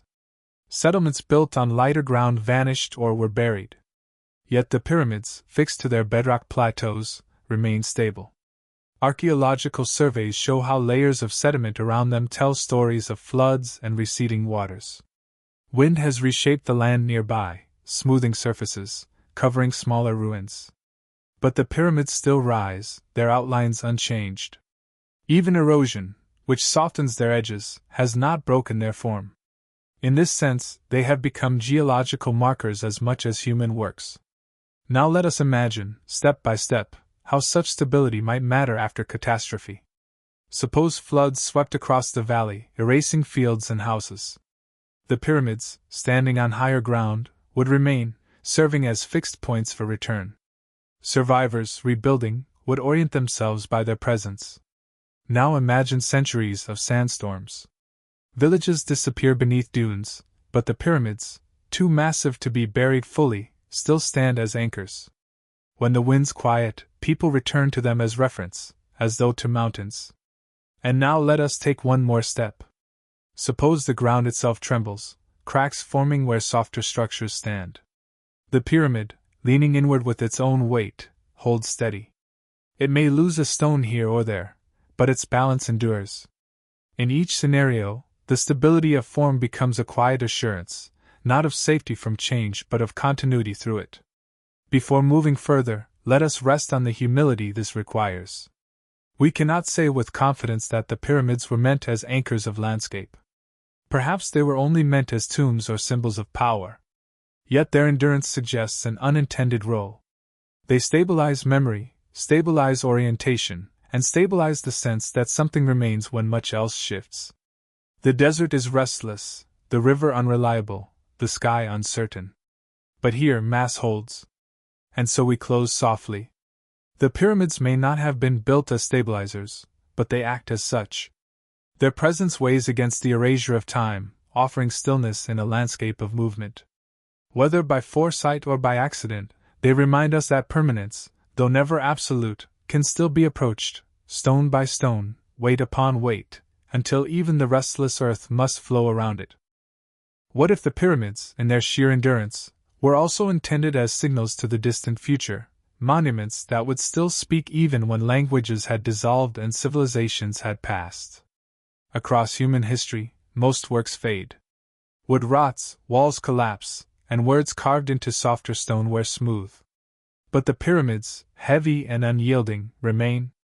Perhaps they were designed not only for their own age, but also for ages beyond, as if the builders reached forward in time to us, trusting stone to carry meaning across silence. Let us pause on what it means to build for the future. To plant a tree is to think of shade we may never sit beneath. To write a book is to speak to readers we will never meet.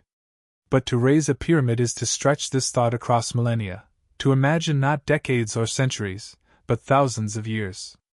It is a gesture that assumes continuity, even through catastrophe. By weight and form, the pyramids keep their presence visible, long after context has faded. Now let us note our uncertainty. We cannot say for sure that the builders thought of us, or of any far future. They may have built only for their rulers, for gods, for the order of their own time. But the effect is the same. Whether intended or not, the pyramids now function as messages from the deep past. They are voices we cannot translate directly, yet we hear their tone, permanence, patience, endurance. This effect itself is worth considering, even if we cannot prove intent. Here we may linger on the language of traces. Around the world, we see how most monuments vanish. Wooden temples leave only faint stains in soil. Bronze statues are melted down. Even great stone cities collapse into rubble, their outlines guessed rather than seen. The pyramids differ. They survive not only because of their mass, but because of their simplicity. Triangular sides leaning inward, weight resting upon itself, shape chosen not for delicacy but for durability. Archaeologists read this survival as evidence that, whether planned or not, the pyramids are among the very few human works designed on a scale of deep time. Let us imagine, step by step, how this works. Suppose a catastrophe strikes. Fields are lost, cities erased, and memory scattered. Centuries pass, and survivors rebuild with what they have. In their wandering, they see a pyramid still rising from the sand. They may not know who built it, nor why, but they will know it was deliberate. It will speak to them of a people who once cared enough to shape such a mass. Now imagine another step. Millennia later, when new civilizations rise, the pyramid is still there. Its casing stones may be gone, its surface is softened, but its shape remains recognizable. Scholars study it, wonder at its builders, and perhaps try to imitate its form. In this way, the pyramid continues to instruct, not in words, but in example. And one step further, imagine distant descendants, living in an age where our own cities are gone. The pyramid is still present, still a marker. It may no longer be understood as a tomb, or as ritual, but it will be seen as survival. In its presence, people may feel less alone, reminded that others once lived, built, and endured. Before moving further, let us rest gently on the humility such thoughts require. We cannot know whether the builders intended this vast communication across time. Perhaps it is only chance.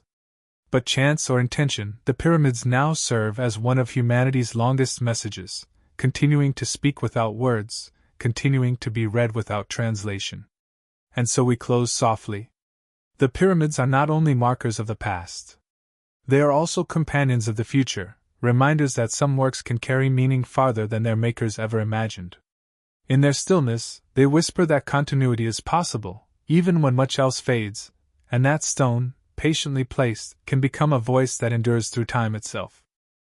What if the pyramids were not only monuments to power, but also quiet instruments of measurement, designed to connect human presence with the larger rhythms of the sky and the earth? When we look at their alignments, we notice that they do not rise randomly. Their sides point almost perfectly to the cardinal directions: north, south, east, west. Such precision, achieved without compasses or satellites, suggests careful observation of the heavens.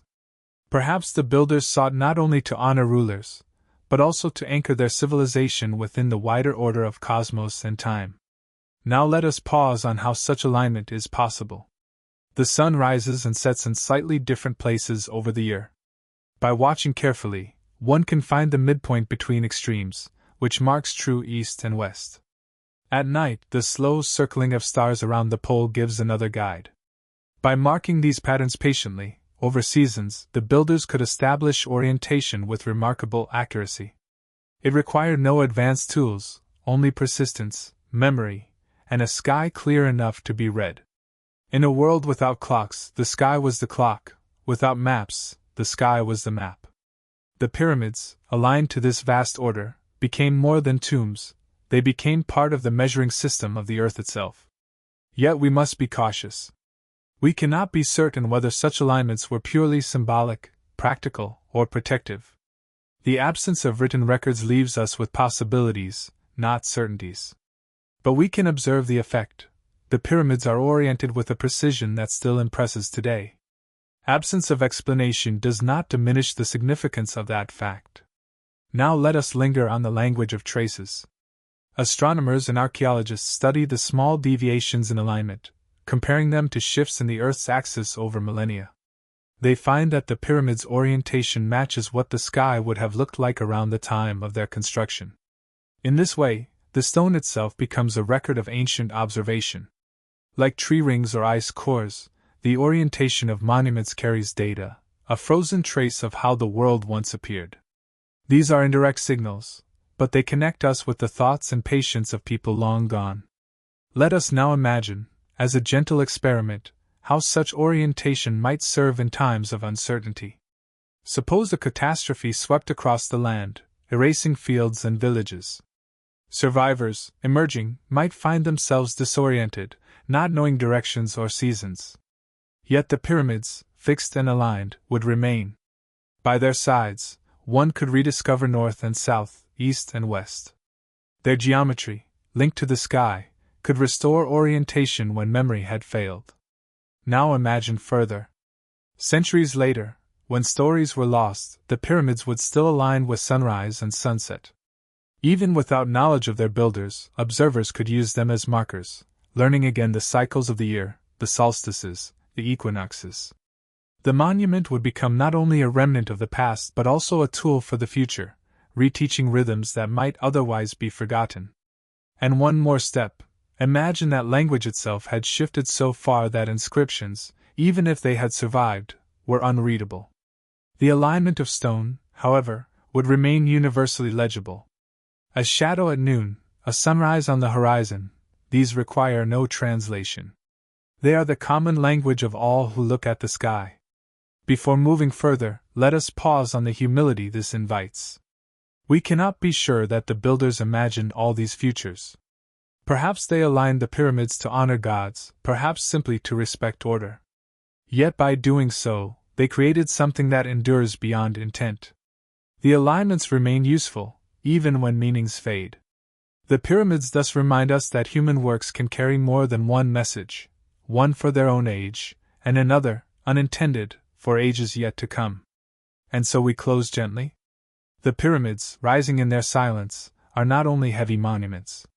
They are also delicate instruments, linking ground to sky, moment to eternity. Whether built to measure, to honor, or to endure, they continue to guide, to orient, to whisper of an order larger than any single life. Their stillness, aligned with the heavens, is a reminder that even in times of change, there are constants that can be found, if we only pause long enough to look.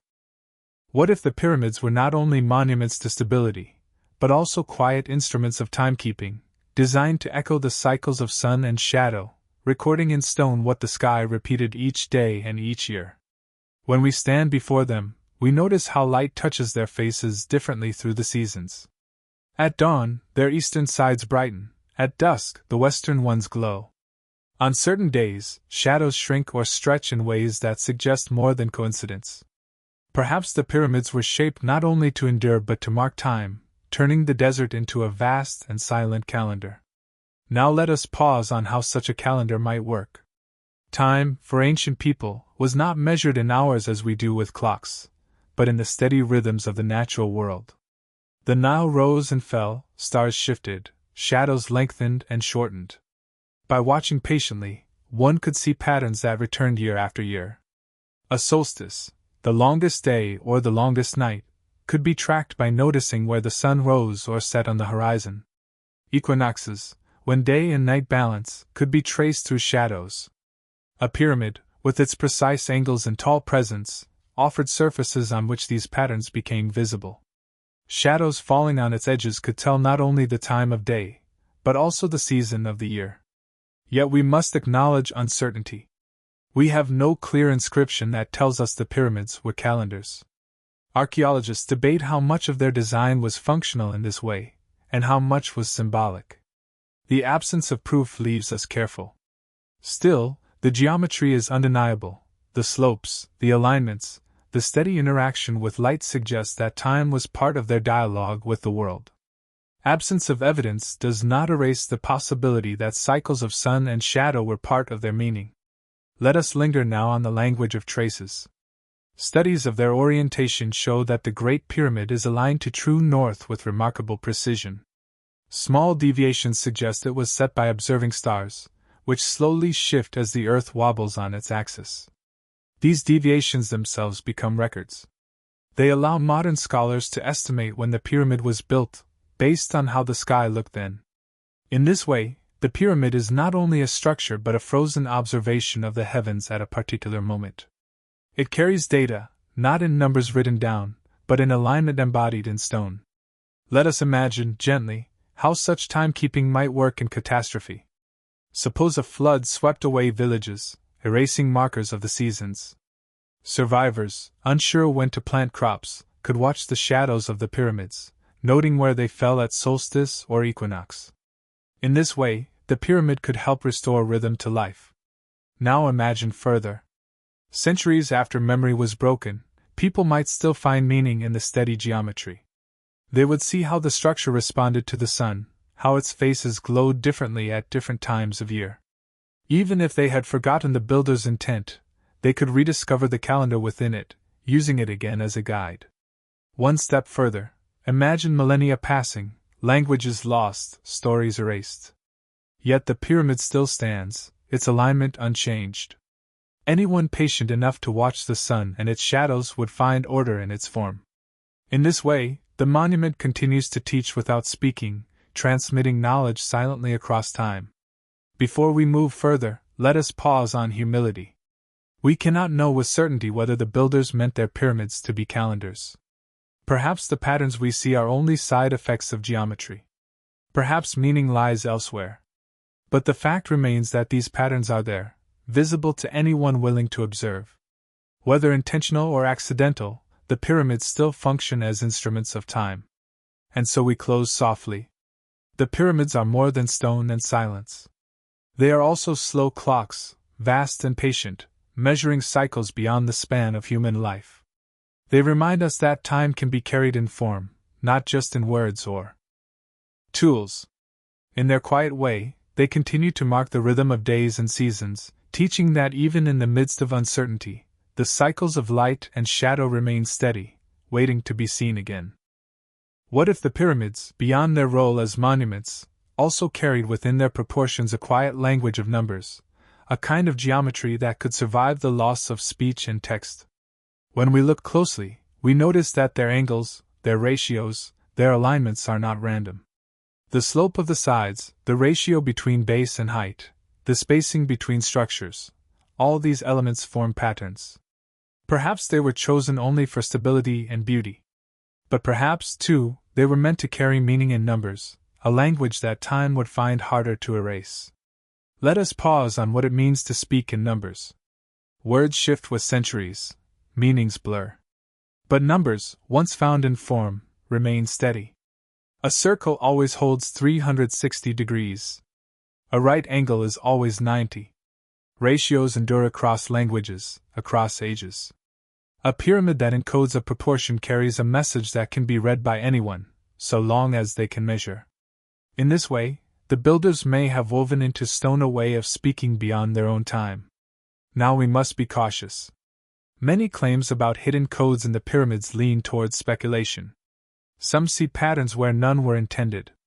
Others overstate the precision of construction. The truth is quieter. We cannot prove intention, but we can note that the geometry is there, whether or not it was meant to be read as message. Absence of certainty invites humility. We can only suggest possibilities. Here we may linger on the language of traces. Measurements of the Great Pyramid's base suggest remarkable regularity, with sides almost equal, corners carefully aligned. The slope of the sides is consistent, suggesting deliberate choice. Some researchers point out that the ratio between height and base echoes mathematical constants known today. Others observe that alignments with cardinal directions may imply careful astronomical observations. Whether these were coincidences, symbolic gestures, or practical decisions, they remain traces of a mind at work in geometry. Let us imagine, step by step, how this might serve after catastrophe. Suppose a culture lost its writing, its libraries, its teachers. Survivors, centuries later, rebuild and begin to measure. They find the pyramids, massive and unbroken. By comparing their sides, their angles, they rediscover ratios. These might inspire thought, reminding them that order exists even when memory has vanished. Now imagine further. Generations pass, and new sciences emerge. Scholars use the pyramids as models, studying how such vast structures could be so precise. They learn geometry anew, guided by stone. The pyramid, whether intended or not, becomes a textbook of proportions, one that never decays. One more step, imagine distant descendants, whose languages and customs are far removed from ours. Even then, the proportions remain. A ratio does not need translation. The monument becomes a bridge, carrying fragments of knowledge across ages where words cannot reach. Before moving further, let us pause gently on humility. We cannot claim that the builders meant to encode mathematics as a gift to the future. Perhaps the proportions were chosen for aesthetic reasons, or symbolic ones, or simply practical ones. Yet the fact remains, they are there, waiting, enduring. Whether by design or by chance, they continue to suggest meaning. And so we close softly. The pyramids, vast and silent, may be more than stone. They may be forms of thought, geometry made solid. Whether or not this was their purpose, they have become carriers of order, reminders that numbers and proportions endure even when words fail. In their steady triangles and measured bases, they whisper of continuity, of a language that does not need to be spoken, only measured, only seen. What if the pyramids were not only monuments of stone, but also subtle markers of the Nile itself, reminders of how closely life and survival depended on the river's rhythm?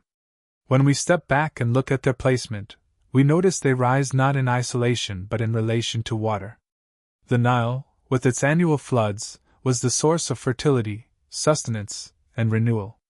To build beside it, but on higher, firmer ground, was to link permanence with change, to tie the immovable geometry of stone to the flowing geometry of water. The two together form a dialogue, one fluid, one still, one renewing each year, the other enduring through centuries. Let us pause on how the Nile's cycles worked. Each summer, waters rose from distant rains far to the south. They spread across the fields, depositing silt, a fine fertile layer. When the waters receded, planting began, then harvest, then waiting for the next flood. This rhythm was the heartbeat of the land. Without it, Egypt would have been desert. With it, Egypt became one of the most resilient cultures of the ancient world.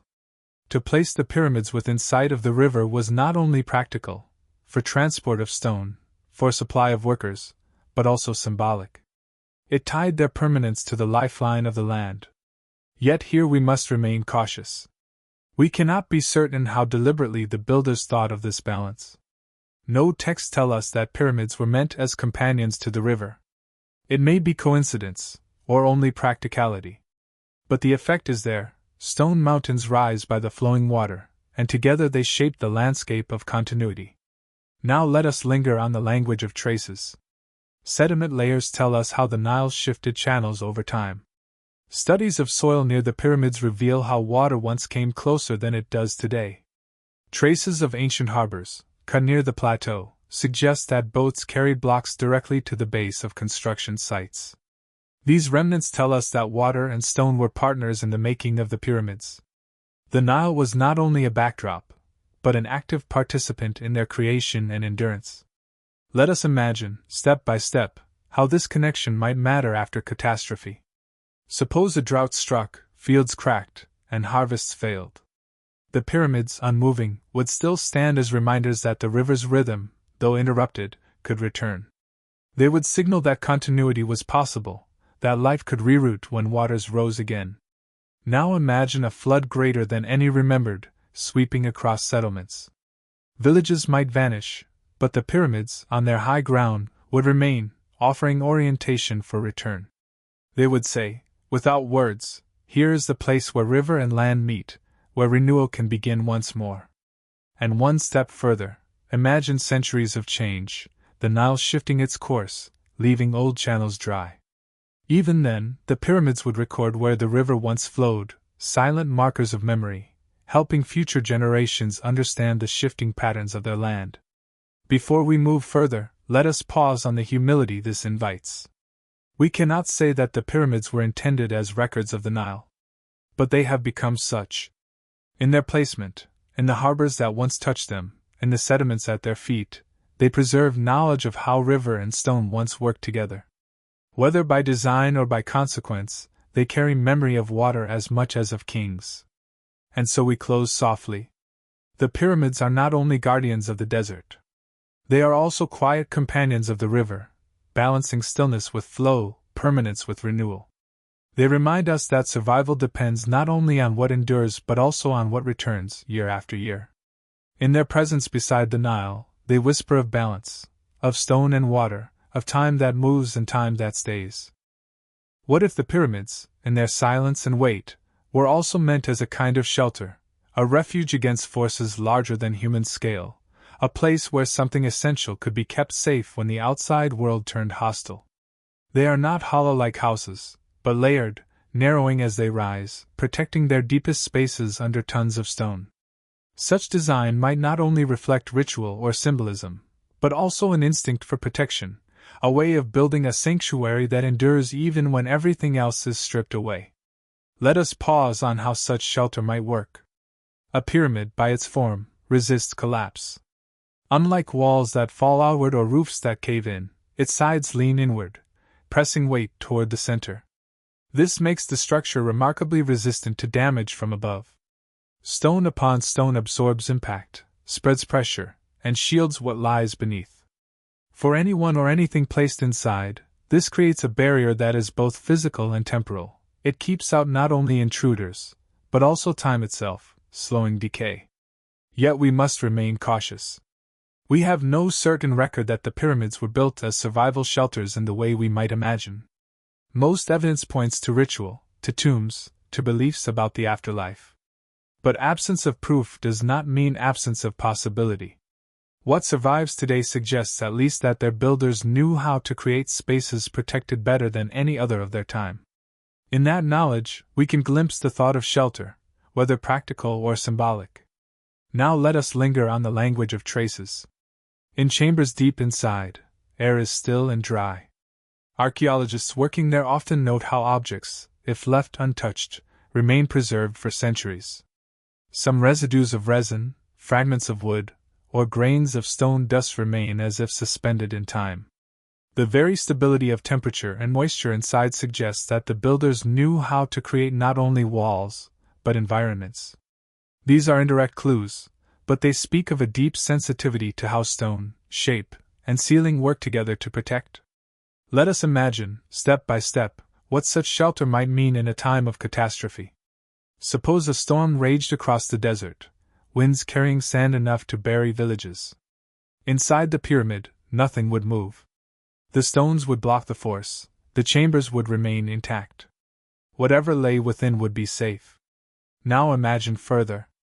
A fire spreads across the land, consuming wood, reed, and cloth. Even in such destruction, the granite-lined chambers would not burn. Fire might scar the outside, but inside would remain untouched. And let us take one more step. Suppose centuries of neglect, when people forget the builder's intent and the desert reclaims their villages. Still, the pyramids stand, their interiors sealed against intrusion. Even if empty, they continue as shelters, not for people, but for memory itself, protecting the idea of endurance. Before moving further, let us pause on humility. We cannot know if the builders foresaw such scenarios. Perhaps they thought only of spiritual protection, or of symbolic shelter for the soul. Perhaps the physical endurance is only a side effect.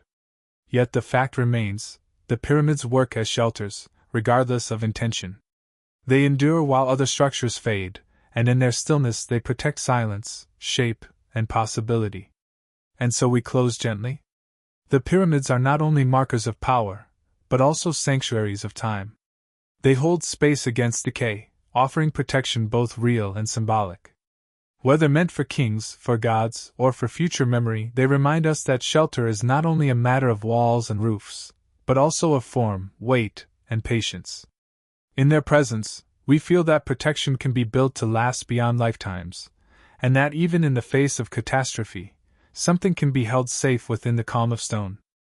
What if the pyramids, beyond their silence and mass, were built as bridges not only across space, but across time itself, a way to hold continuity between generations separated by centuries?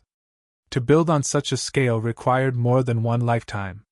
Stones were set by workers who knew they would never see the monument complete, who labored for a vision larger than their own days. In this sense, the pyramids are not only structures but conversations across ages, each layer answering the one before, each stone a reply to ancestors and a message to descendants. Let us pause on what it means to build across generations. A house is built to shelter a family now. A road is built to serve travel within decades. But a pyramid, rising over decades or longer, required faith and continuation, trust that those who followed would honor the plan. This is rare. To plant a tree we will not sit beneath is already an act of foresight. To shape millions of stones knowing we will not see the final point is something greater. It is to commit to a timeline larger than a single life, a shared patience extended into deep time. Now we must remain cautious. We cannot know for certain what every worker thought, nor whether all believed in the same vision. Some may have seen only labor, others devotion, others duty. The absence of individual voices leaves us humble. But the structure itself, finished and enduring, is proof that across shifting reigns and changing lives, the project was carried through. This continuity, rare in history, stands as part of the pyramid's quiet meaning. Here we may linger on the language of traces. In layers of stone, we can see different hands, different phases of work. Archaeologists note variations in technique, suggesting changes in workforce over years. In inscriptions left by workers in hidden places, we see teams naming themselves with pride, leaving small records like echoes of laughter. These are faint signals of how one generation passed effort to the next. The monument itself is the archive of their cooperation, a record written not in ink but in endurance. Let us imagine, step by step, how such continuity might matter in times of loss. Suppose a disaster erased villages, scattering people. When they returned, they would still find the pyramid rising, a reminder that their ancestors worked towards something greater than themselves. It would speak silently of continuity, offering strength to rebuild. Now imagine further. Centuries later, when names of rulers were forgotten, the pyramid remained. People could still sense its weight, its scale, its patience. Even without words, it would show that humans had once committed to projects beyond their lifetimes. This lesson, subtle yet powerful, might inspire new acts of foresight, new commitments to futures unseen. One more step, imagine millennia passing, languages changing, stories broken. The pyramid is still there, carrying the same message: endurance is possible when many lives join together toward a shared vision. It becomes not only a monument to the past, but a model for the future, teaching that what matters most can outlast us if we build with patience. Before moving further, let us rest gently on humility. We cannot know if this was their intention. Perhaps they built only for rulers, or only for gods. But the effect is wider. The pyramids carry memory across generations, whether planned or not. They stand as bridges of time, teaching us that continuity is not a dream but a practice, achieved stone by stone, life by life. And so we close softly. The pyramids are not only masses of stone. They are accumulations of patience, archives of trust in the future. They remind us that even when individuals pass, what we build together can carry meaning beyond our own days. In their stillness, they whisper of the long conversation of humanity, where each generation answers and adds, and where stone itself becomes the language of time.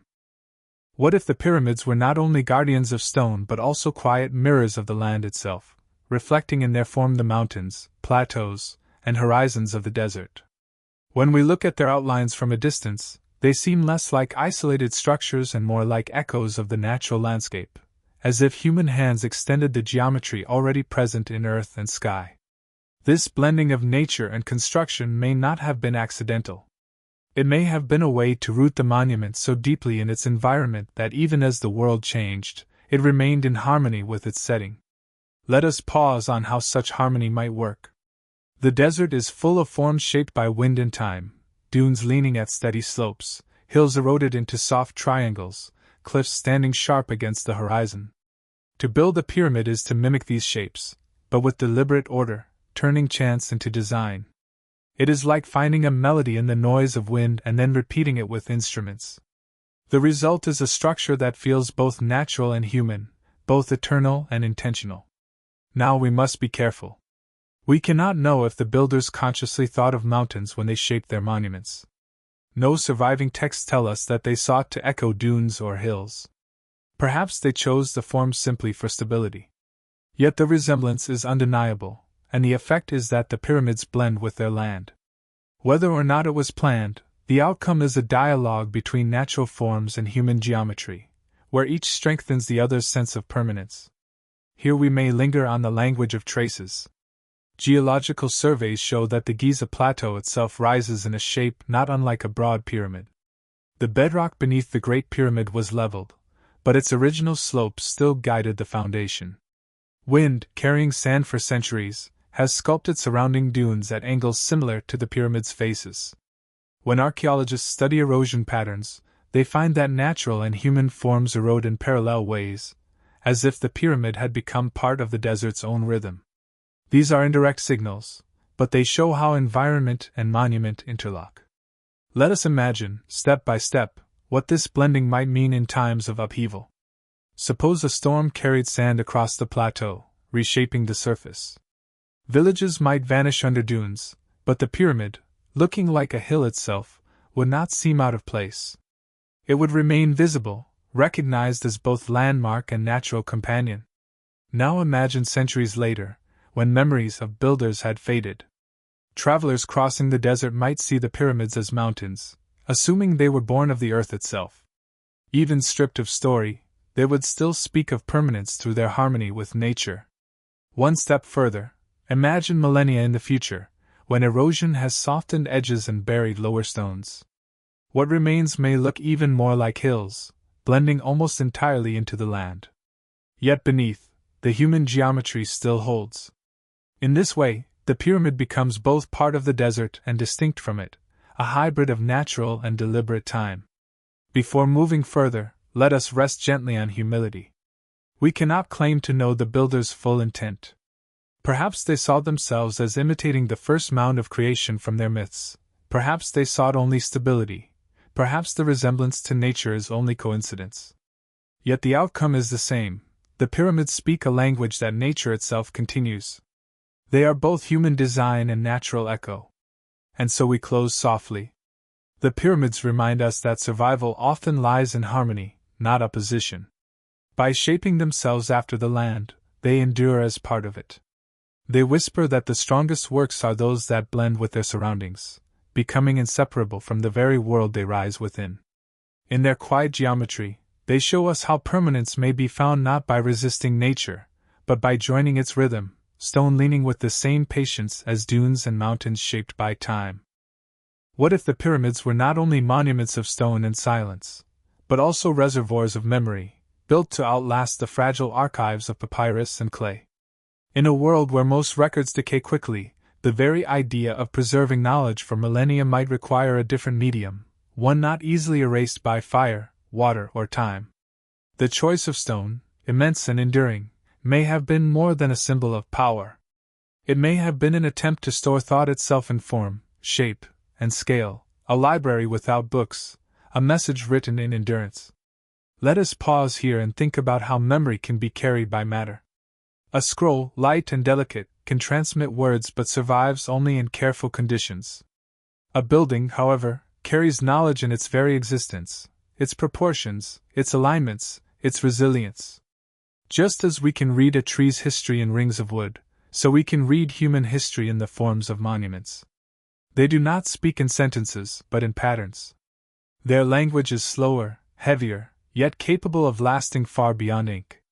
We must be cautious here. We cannot prove that the pyramids were designed as libraries of knowledge. No inscription inside declares them so. And yet the traces suggest more than burial. The geometry, the astronomical orientation, the careful choice of materials, all of these may carry knowledge across time. We cannot know intention with certainty, but we can observe that the pyramids continue to teach, long after their words and rituals have been forgotten. Now let us linger on the language of traces. Archaeologists find that the very stones record techniques, tool marks carved into granite, joints between blocks showing methods of alignment, transport, and fitting. Engineers can reconstruct ancient practices by studying these silent lessons. The pyramid becomes not only a monument but also a textbook, preserving evidence of craft. And beyond technique, the alignments with stars and solstices preserve astronomical observation, a memory of how the sky was once understood. These are indirect archives, not written but embodied. Let us imagine, step by step, how such an archive might function in times of collapse. Suppose a civilization falls, its papyrus libraries burned or rotted. Generations later, only the pyramids remain. Curious minds study their form, measure their angles, watch their shadows. Slowly, they uncover fragments of knowledge: how to find north, how to follow the year, how to build with stability. The pyramid, without speaking, would become a teacher once again. Now imagine further. Centuries later, travelers from other lands encounter the pyramids. Without understanding their builders' language, they still learn something by watching, by measuring, by comparing. Even stripped of original meaning, the monument continues to transmit patterns of thought. One more step, millennia ahead, when our own records may have vanished, the pyramids might still stand. If found by distant eyes, human or otherwise, they would still whisper of geometry, endurance, and alignment with the sky. The message would not be complete, but it would be there, fragments of knowledge preserved not in words but in form. Before we move further, let us pause gently on humility. We cannot know whether the builders saw their work as archive. Perhaps they thought only of honoring rulers, or of sacred journeys. But the effect remains: knowledge has been carried across time in their stones. Whether or not it was intended, the pyramids function as vessels of memory. And so we close softly. The pyramids remind us that memory does not always need paper or speech. Sometimes it is carried in silence, in geometry, in presence that endures. They suggest that when words are lost, form can still speak. In their patience, they show us that knowledge, if built deeply enough into matter, can survive the collapse of libraries and the fading of languages. They stand as quiet libraries of stone, whispering still to those who are willing to listen with time. What if the pyramids, more than monuments, were also quiet compasses for those who would come after, guiding orientation in a world where landmarks may vanish and memory may fade? Their massive forms are not only high above the horizon, but carefully placed, aligned to cardinal directions with a precision remarkable for their age. North, south, east, and west are inscribed in their very geometry, as if the builders wanted to anchor direction in stone. When so much else can shift, rivers, borders, settlements, the pyramids remain, offering a fixed frame of reference for anyone who chooses to look. Let us pause on how such orientation works. A compass needle today points us north, but in the past, people relied on the stars, the rising and setting of the sun, the slow wheel of the heavens. By aligning vast blocks of stone with these celestial markers, the builders created a permanent reminder of how to find one's way. Even when instruments fail, when skies are clouded, the pyramids themselves continue to hold orientation, anchoring space to the memory of the earth. Now we must be cautious. We cannot be certain whether the builders intended these alignments as navigation for the future, or whether they were purely symbolic, reflecting beliefs about the cosmos. No records remain to clarify intention. Yet the precision is undeniable, and the effect remains.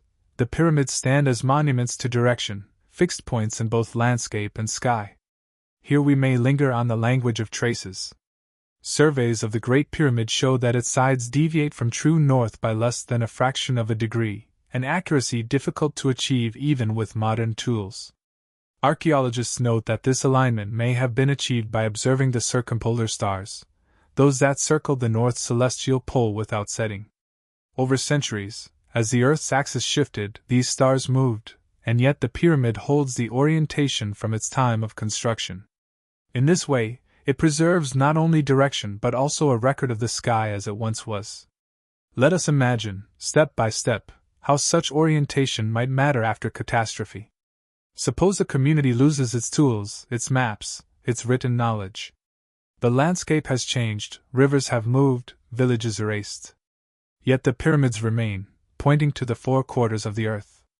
By measuring their alignment, people could rediscover the cardinal directions, re-establishing a sense of orientation when all else is confused. Now imagine further. Centuries later, when explorers cross the desert, the pyramids rise above the horizon, guiding them like natural mountains. Their alignment continues to offer orientation even when the stars are hidden, their bulk ensuring that direction is never lost. One more step. Imagine millennia ahead, when technologies we rely on today have failed or been forgotten. The pyramids still stand, their angles still marking north and south, east and west. In a world of uncertainty, they provide a fixed reference, silent but clear, a compass not needing metal or magnetism, only stone and patience. Before we move further, let us rest gently on humility. We cannot claim to know with certainty whether navigation was part of the builder's plan.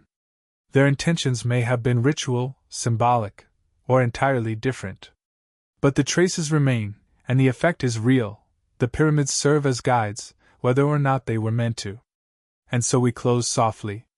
The pyramids rising above the desert are more than tombs. They are silent compasses, anchoring direction in a shifting world. They remind us that orientation is not only about moving from one place to another, but also about grounding ourselves in something steady. In their patient geometry, they whisper of direction, of finding one's way, and of the quiet reassurance that even when maps are gone, there can still be a guide written in stone. What if the pyramids, in their vast stillness, were not only built for a single age but as messages meant to travel across the full arc of human time, across centuries and civilizations, reaching us now as whispers of continuity? Their endurance invites us to reflect not only on the past but also on the future, to wonder how our own creations might fare when measured against millennia rather than decades. In this sense, the pyramids are more than monuments. They are experiments in permanence, asking what it means to build something that outlives memory, language, and even culture itself. Let us pause on this scale of time. A human life spans years, perhaps decades. A dynasty lasts centuries. But a pyramid has stood for over 4,000 years, surviving floods, invasions, neglect, and shifting sands.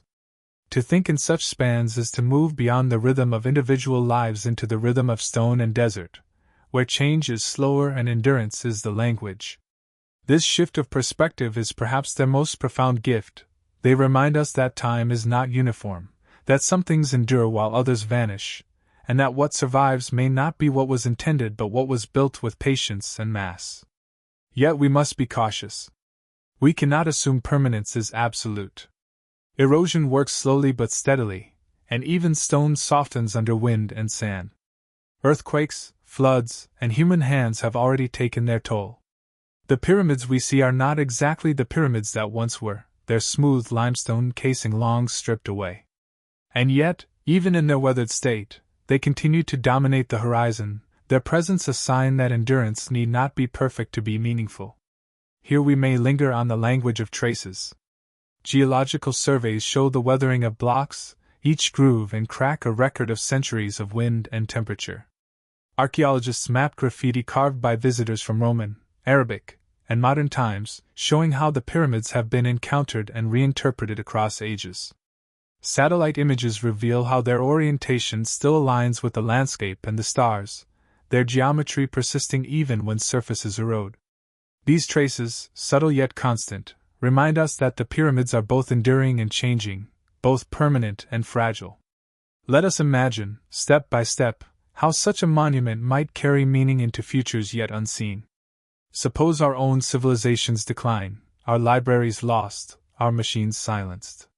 The pyramids, though scarred, would still stand, offering evidence that once there were people who built on a scale of millennia. Even without words, their shape would tell of intent, of labor, of vision larger than survival. Now imagine further, when new societies rise and stumble upon these forms. They may not know their purpose, but they would recognize their scale, their geometry, their alignment with the sky. In that recognition, they might rebuild stories, weaving continuity out of silence. One more step, imagine far in the future, when even languages of today are forgotten. Perhaps all that remains are fragments of stone, eroded but still forming pyramidal shapes. Even then, the message would persist, if only faintly, that humans once sought endurance beyond themselves, that they once built for futures they could not see. Before we move further, let us pause with humility. We cannot know whether the builders thought in these terms, whether they intended to reach us or anyone beyond their own time. Their reasons may have been ritual, political, or entirely different. But their creation has outlived intent, becoming a teacher in ways they may never have imagined. The lesson is quiet yet powerful. What we build echoes not only in our own age, but in ages we will never know. And so we close softly. The pyramids stand as reminders that endurance is possible, that messages can travel across vast stretches of time not through words but through form and patience. They whisper that permanence is not about defying time, but about finding ways to exist within it, slowly, steadily, like stone, holding its shape against wind. If we listen gently, we may hear not only their history but also their question to us: what, of all we build, will remain to speak when we are gone? And if this rhythm feels close to us, we already know how to carry it forward, into silence, into tomorrow.